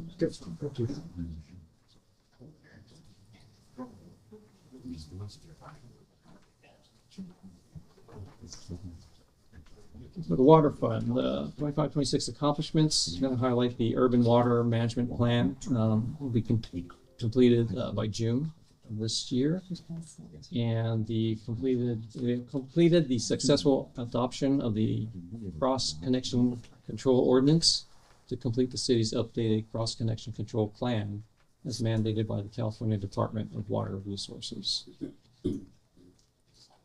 For the 26-27 goals, improve system asset inventories and predictive maintenance schedules to improve equipment reliability and reduce repair costs, and support successful completion of the capital improvement program project W4, which is replacement of water services with pavement rehabilitation project and other critical CIP projects. Water fund budget for the expenses.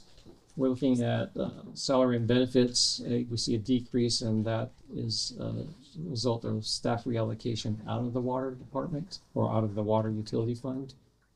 For supplies, there's an increase in materials costs. And in terms of the capital projects, there's a reduction in their just overall reduced capital projects funding.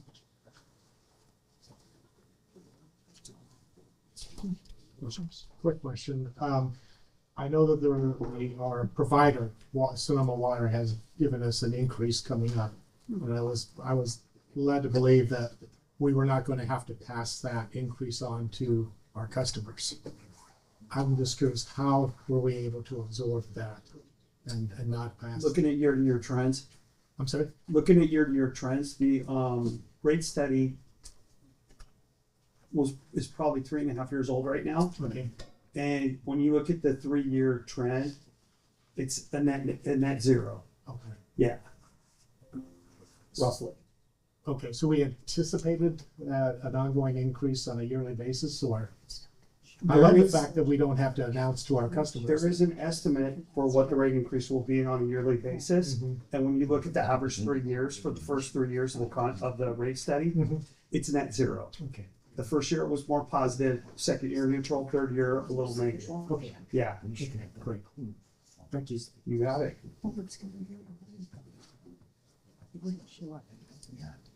Okay, and finally, we're going to look at our internal service funds. First one is the management information system. And really there's, you see the reduction in the revenue, and that's a result of reducing the transfers in from the general fund. Yes.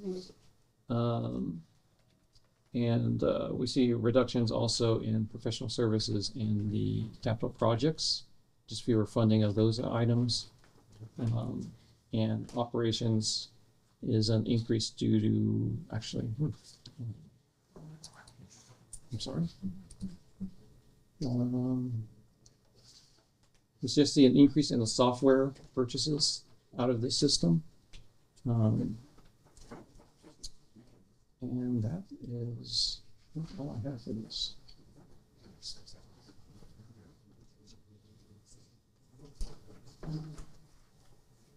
Any highlights, anything else? Sorry. No, I mean, of course, with the increases a little, because we always have increase in software. The subscription cost. Subscription costs, yeah. Just bound to happen.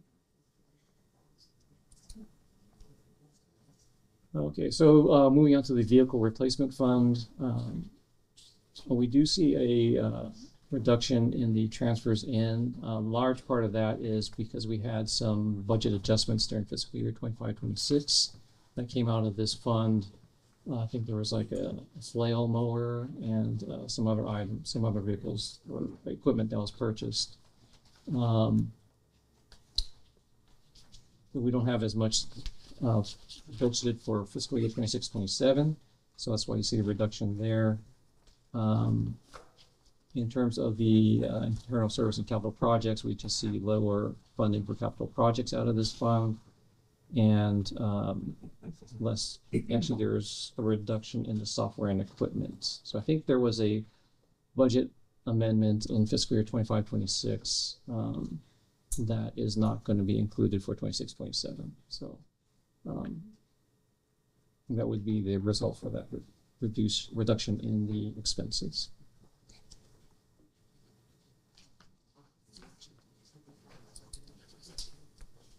And finally, for long-term building maintenance, we just see a slight reduction in the transfers in from other departments. And we see a reduction also in the transfers out for CIP projects.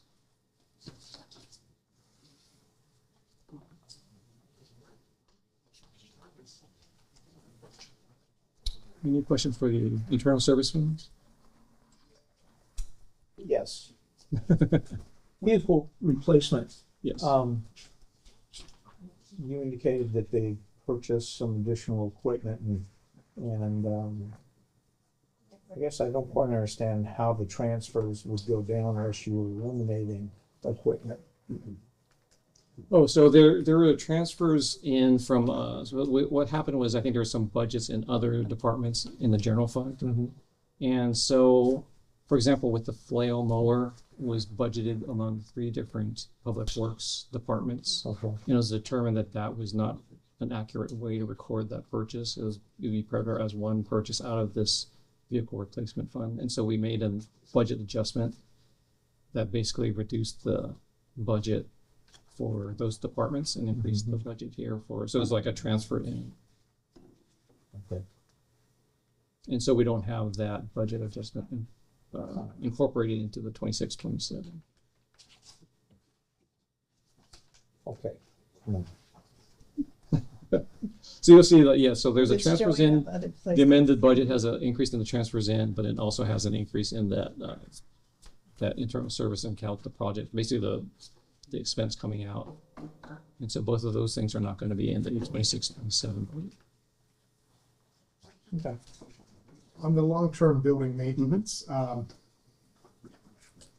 know we're doing a study, an asset study, and I'm suspecting that that's going to be a guide to either adjusting or giving us a more realistic picture. Because right now it's great to see a 30% reduction, but now we're trying to assess and create a strategy for what's going to be wise moving forward.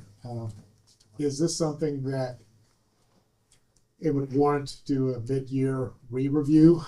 Because it's kind of like having, in other words, it would be nice to have had this assessment ahead of time, so then we could actually make a more accurate forecast.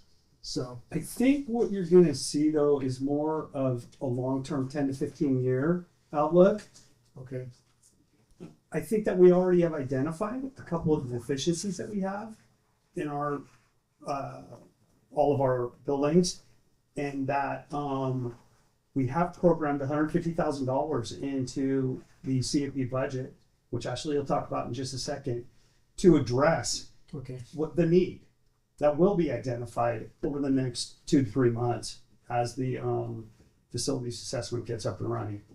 So you've already made somewhat of an estimate. On what No, but it will be $150,000 worth of design money.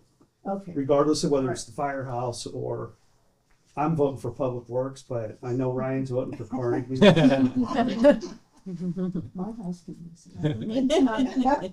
Just to add one part to that, I think you're definitely on the right track with that. I think that assessment is going to identify the long-term gap in funding that exists to continue to maintain and update the current city facilities, and or what to do with some of those assets, whether to continue keeping them or repurposing them somehow. So I mentioned earlier when we talked about the reserve policy, that will give us a better picture going forward in next future budget cycles to say, how much money do we actually what's the fund balance? How much money do we actually need? And how do we want to start setting aside more money, if at all possible, into these funds so that when the next building or vehicle comes due, the money is really there in the bank to pay for those and the long range planning. And when I was looking at the monthly expenditure sheets, then I also talked about there was a fairly healthy line item for maintenance, for the long-term maintenance. Was I misreading that? Because it seemed like we had something like $600,000 already identified in the fund that had not been spent. I believe it's a lot more than that. Yeah, well, see, I was just being cautious. Yeah, I believe it's a lot more than that. And that's part of that's not CIP, that's just, so where? The LTBM, Long-Term Building Maintenance Fund. Okay. Yeah.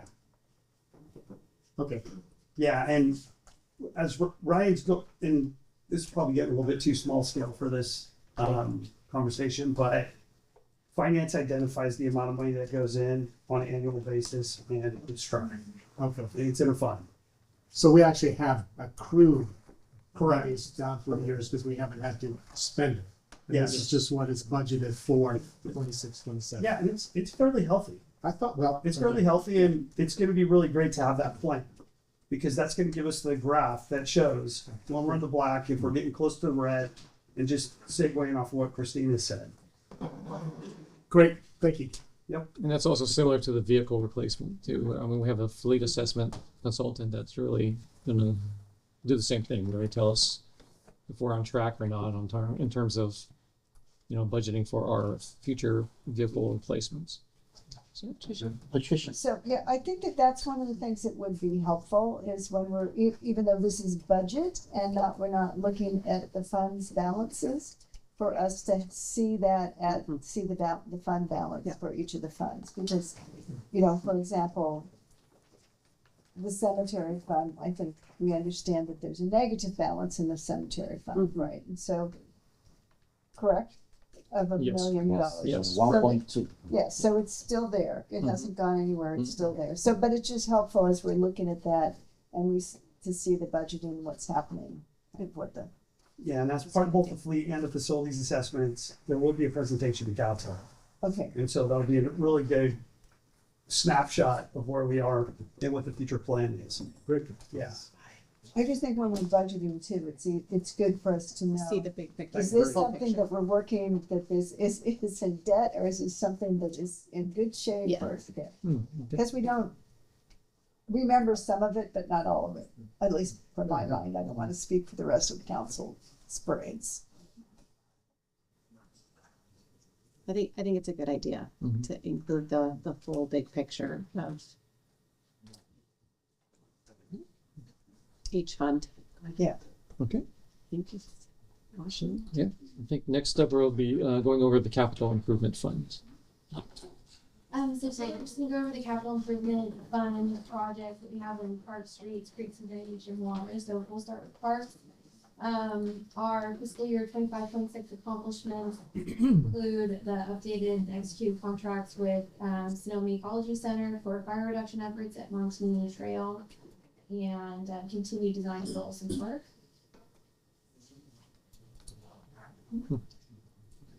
And then our goals include completion of construction for Depot Park and also complete design and construct Olson Park as well for this upcoming year. And then these are the park projects we have by funding source. So we have our Parks Montini Preserve Fire Enhancement, that's $40,000. That's in a recurring annual contract with Sonoma Ecology Center. We have some funding identified for a funding gap for Olson Park and some money for Fifth Street West Park, as well as the Valley Cemetery, which we discussed previously. And then we have our streets CIP. These are capital improvements that are focusing on transportation and transportation. We've done a lot this year. We completed our pavement rehabilitation project on Friar Creek Drive, Payette Nash Street, CIP 5. This is an evergreen project, but meaning that we kind of reuse the same CIP number. But the focus of this project was Friar Creek, Pickett, and Nash Street, so that has been completed, as well as an amendment to a grant-funded project, which is our citywide bicycle and pedestrian improvement project T6, and we're continually working on improving our ADA ramps as part of CIP T4. And we also completed West Main Street pavement rehabilitation project CIP T11, which was completed in November. And then our goals for this year include complete design, bid, and start construction of our citywide bicycle and pedestrian improvement project. This is funded by the Sonoma tax measure. It's a competitively funded project. We want to continue bid and complete the 2026 Sawyer Seal project, CIP T3, and start working on some of our new projects, like our street light replacement project and our sidewalk project. So these projects are reflected in the funding breakdown. We have $250,000 for our annual Sawyer Seal, $75,000 general fund established to the city sidewalk repair program, $150,000 going towards, again, that evergreen pavement project so that we can continue to work and make funds for future paving. We have some money from gas tax and transportation measure M for the Go Sonoma project, and $75,000 gas tax for our streetlight replacement project, and $15,000 towards the sidewalk gap project. This is just for pre-design and scoping, to make a possible application for, grants a little bit more competitive. Quick question on the street light replacement project, if we're simply replacing burned out light bulbs. No, 7 entire streetlights that got damaged by colors. And so it does require design, I guess is my question. Yeah, Okay. you're looking at it. Oh, geez. No problem. We can afford I'll be it. working with the city engineer to come up with, we're gonna do this the same way that we did the, flashing beacons on Broadway. Mhm. Basically come up with a set of specifications and minimal plans, give them to the Caltrans Encroachment Permit Office, and authorize the project that way. Yeah. Okay, thank you. I'm going a little quickly. Does anyone have any other questions about anything else?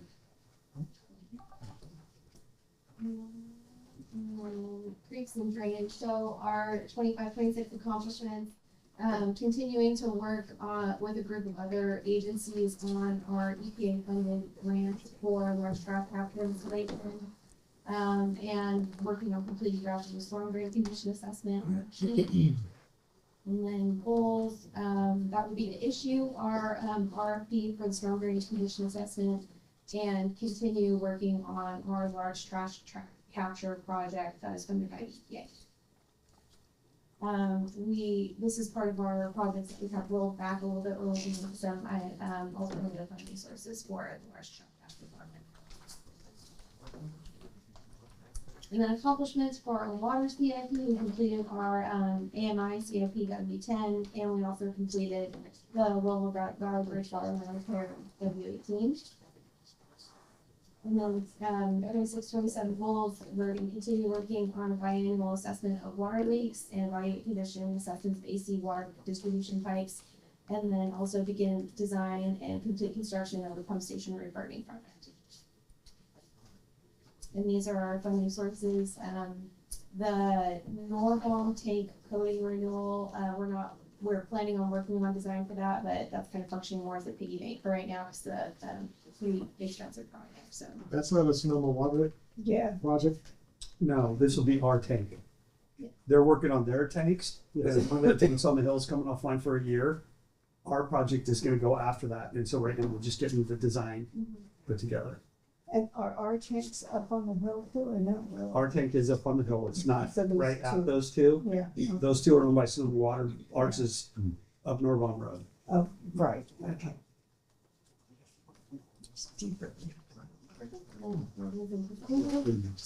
For accomplishments, we completed the depot truck museum repair, and we executed a contract with Portable Systems for our security camera project. So that is going to be completed as of June 30th, 2026. They actually started work today, so that's pretty exciting. And next, 26-27 goals. We're gonna work on executing a funding agreement with Sonoma County Transit and completing design and construction of the corporate electrical upgrades for CIP-PF2. This is the project in partnership with Sonoma County Transit for an electrical bus station. And then, as Mike mentioned earlier, completing after the completion of facility commission assessments or preliminary design on facilities improvement projects, so CIP-PF13. And that's what we have here.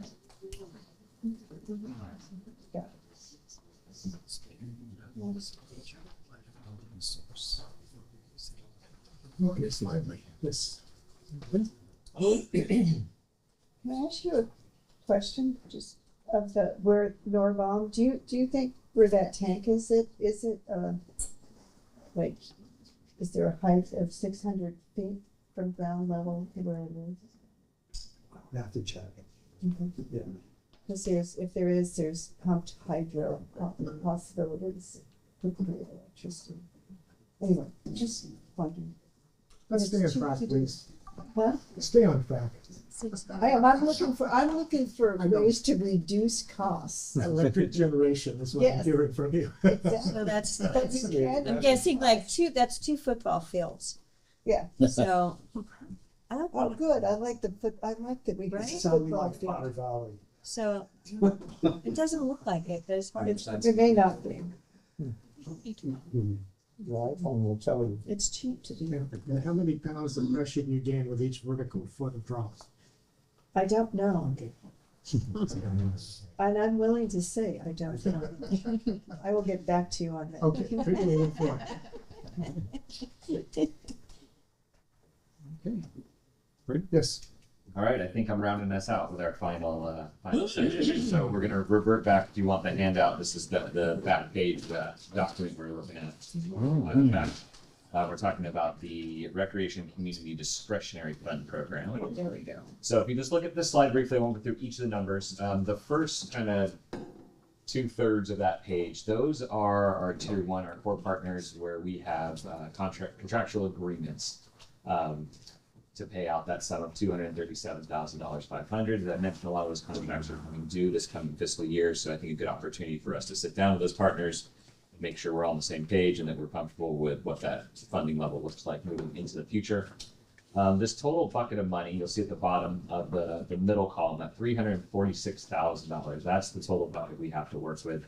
That is 1.5% of various tax revenues, which Ryan can give the specifics on it, but this is set in stone by our policy of where that 1.5% comes from. So you take that 346, you subtract that 237,500 out of that, and that leaves us with that remaining amount of those two kind of second from the bottom buckets there. So that 34,000, again, by policy, 10% of that total number, so the 34,600 is to be allocated at the council's discretion to community partners, and then leaves you with 74,000 of preliminary unallocated recreation funds.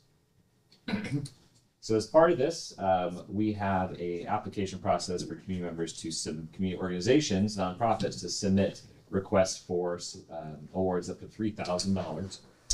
They have to meet certain criteria, primarily they're serving Sonoma Valley residents, and fits into one of these eligible categories: recreation, arts and education, community events, or community services and projects.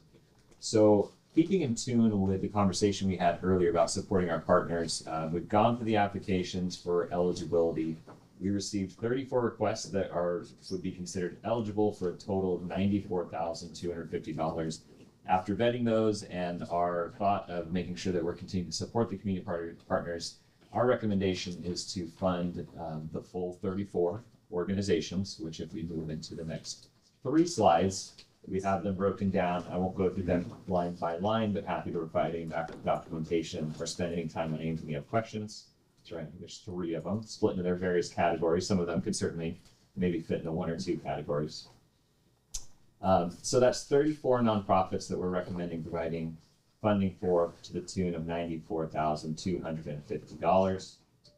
And the next slide gives kind of a breakdown of what that looks like. So out of that 346, again, 237,500 going towards our 4 community partners, approximately 95,000 going towards community nonprofits as part of your discretionary funds. That leaves us with an unallocated balance of $15,000, which would be the council's discretion, could be allocated towards another community recreation request, or by way of the policy, could be an opportunity that you hold that money, as it reads in the policy, and that could be reserved for requests that you deem necessary as it comes up throughout the year. And so moving through that quickly, again, one thing I'll mention is the policy. So this, as I understand it, this discretionary fund came into place in about 2016. The most recent policy was put in place in 2022. What we've seen is that bucket of money keeps continuing to go up, right? As our tax revenues increase, we get 1.5%. So as that continues to go up, as our contracts come due with our core partners, as we move through this exercise of community visioning next year, we have a really great opportunity to also look at this process and again make sure that we have the right allocation, that 1.5% of those tax revenues the right dollar. You know, get a feedback loop with these community partners. Are the awards that we're allocating making measurable differences in their operations, and then making sure we have the right people allocated into the different tiers. So we looked at this in a few different iterations with the finance committee, but ultimately want to make sure that we were supporting our community partners, and all of these seemed like they were valid and worth opportunities. So with that, happy to touch up on those in any more detail. So I have a question. I probably should have talked about this in the finance committee. So going back to the broad sheet, The first the first one is looking at considering, how our costs have gone up and what potential in renegotiating these contracts, thinking about what our community partners might be coming to us and saying, we also have increased healthcare, you know, costs going up for employees.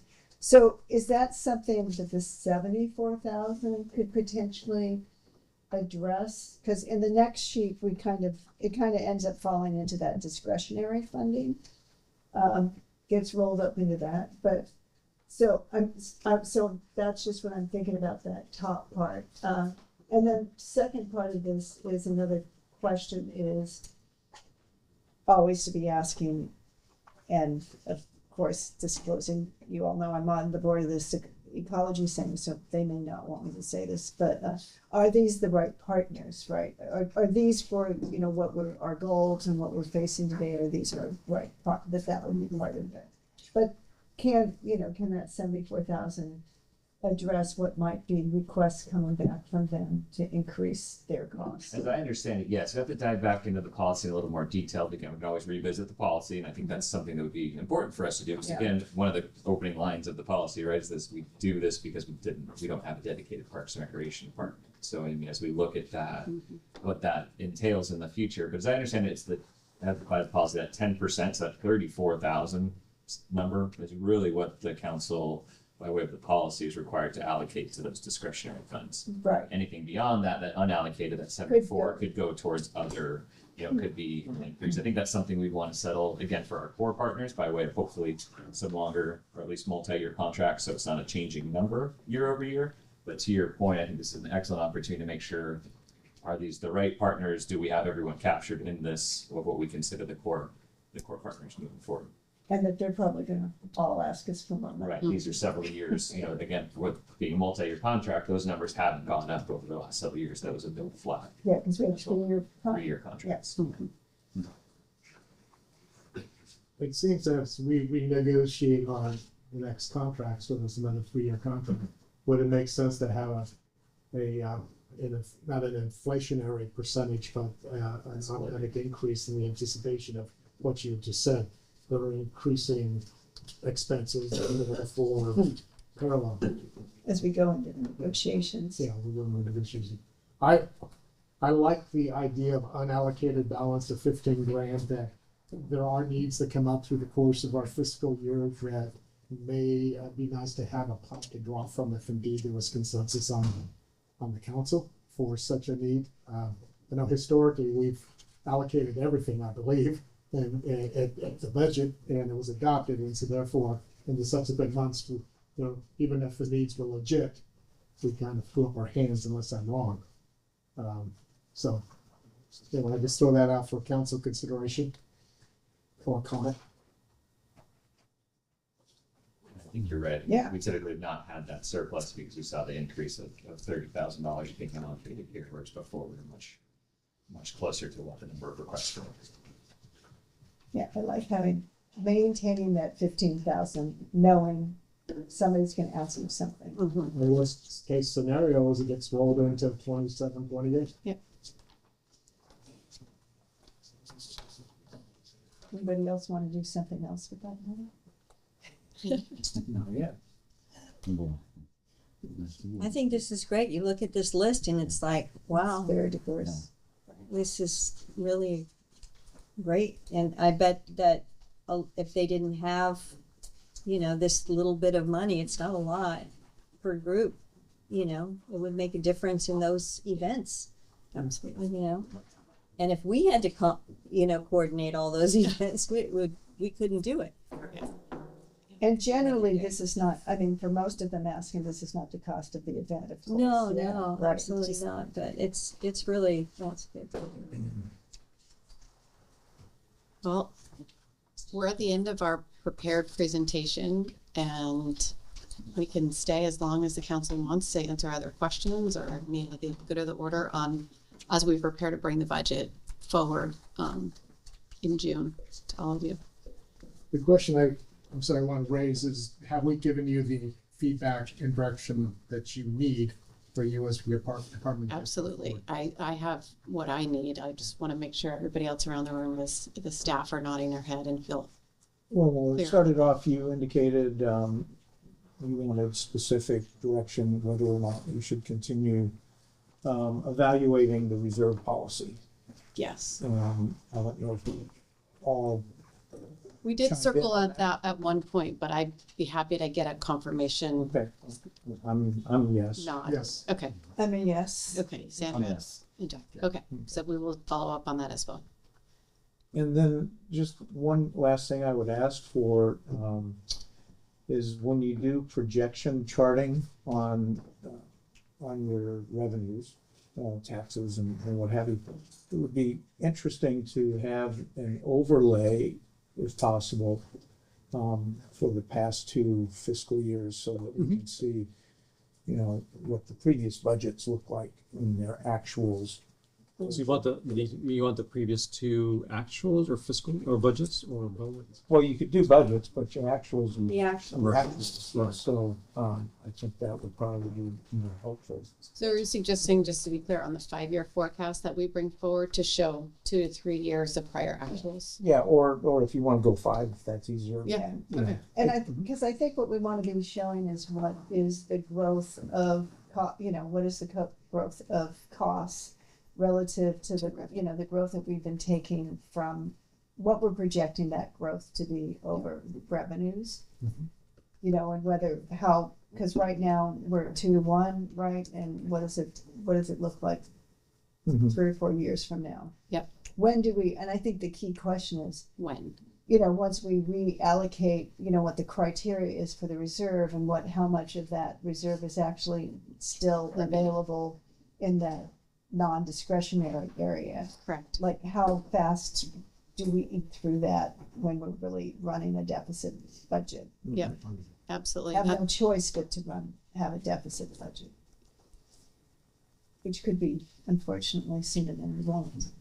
Hopefully not, but it's important to look at those numbers in context of where we've been and where we're going. And then the only other comment I have in regards to budget, workshops is ongoing, having an economic development kind of workshop of like, what are we doing? Because what we really need to do, we're always looking at reducing costs, but considering inflation and everything we're dealing with changes in the money coming to us, I think we have to be really looking at, what assets the city has, which we're doing that assessment of these, what assets we have, what assets that are costing us money what are those potential sources of revenue from those assets, but also how do we look at diversifying sales tax revenue and, by looking at how are we encouraging and helping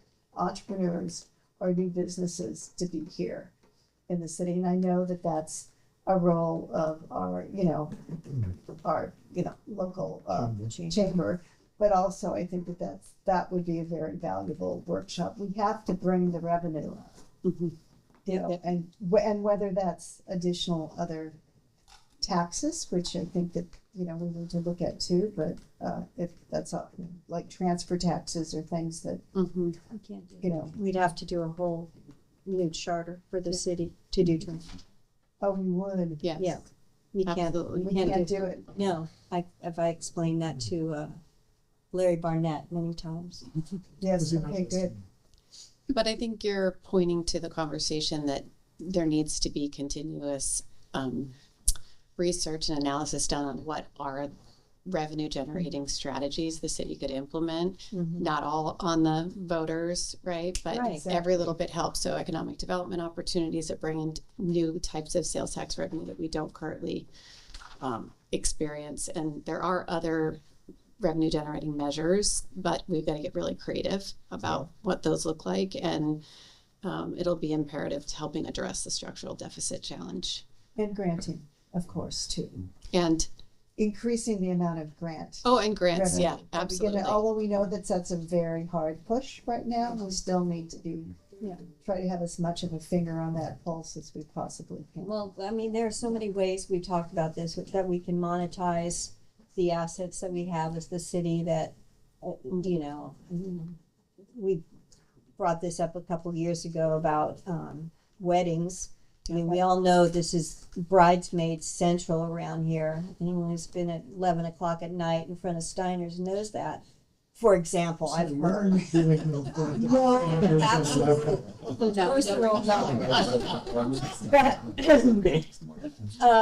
You know, that it's, you know, San Francisco makes a lot of money marrying people in City Hall. So we, you know, there's a lot that we could do in terms of monetizing the assets that we have that, you know, people are, you know, would love to come to Sonoma for our historical and beautiful and whatever. And the plaza itself, in terms of some sort of foundation that could be created to help support it. But I don't know, we're not really doing anything.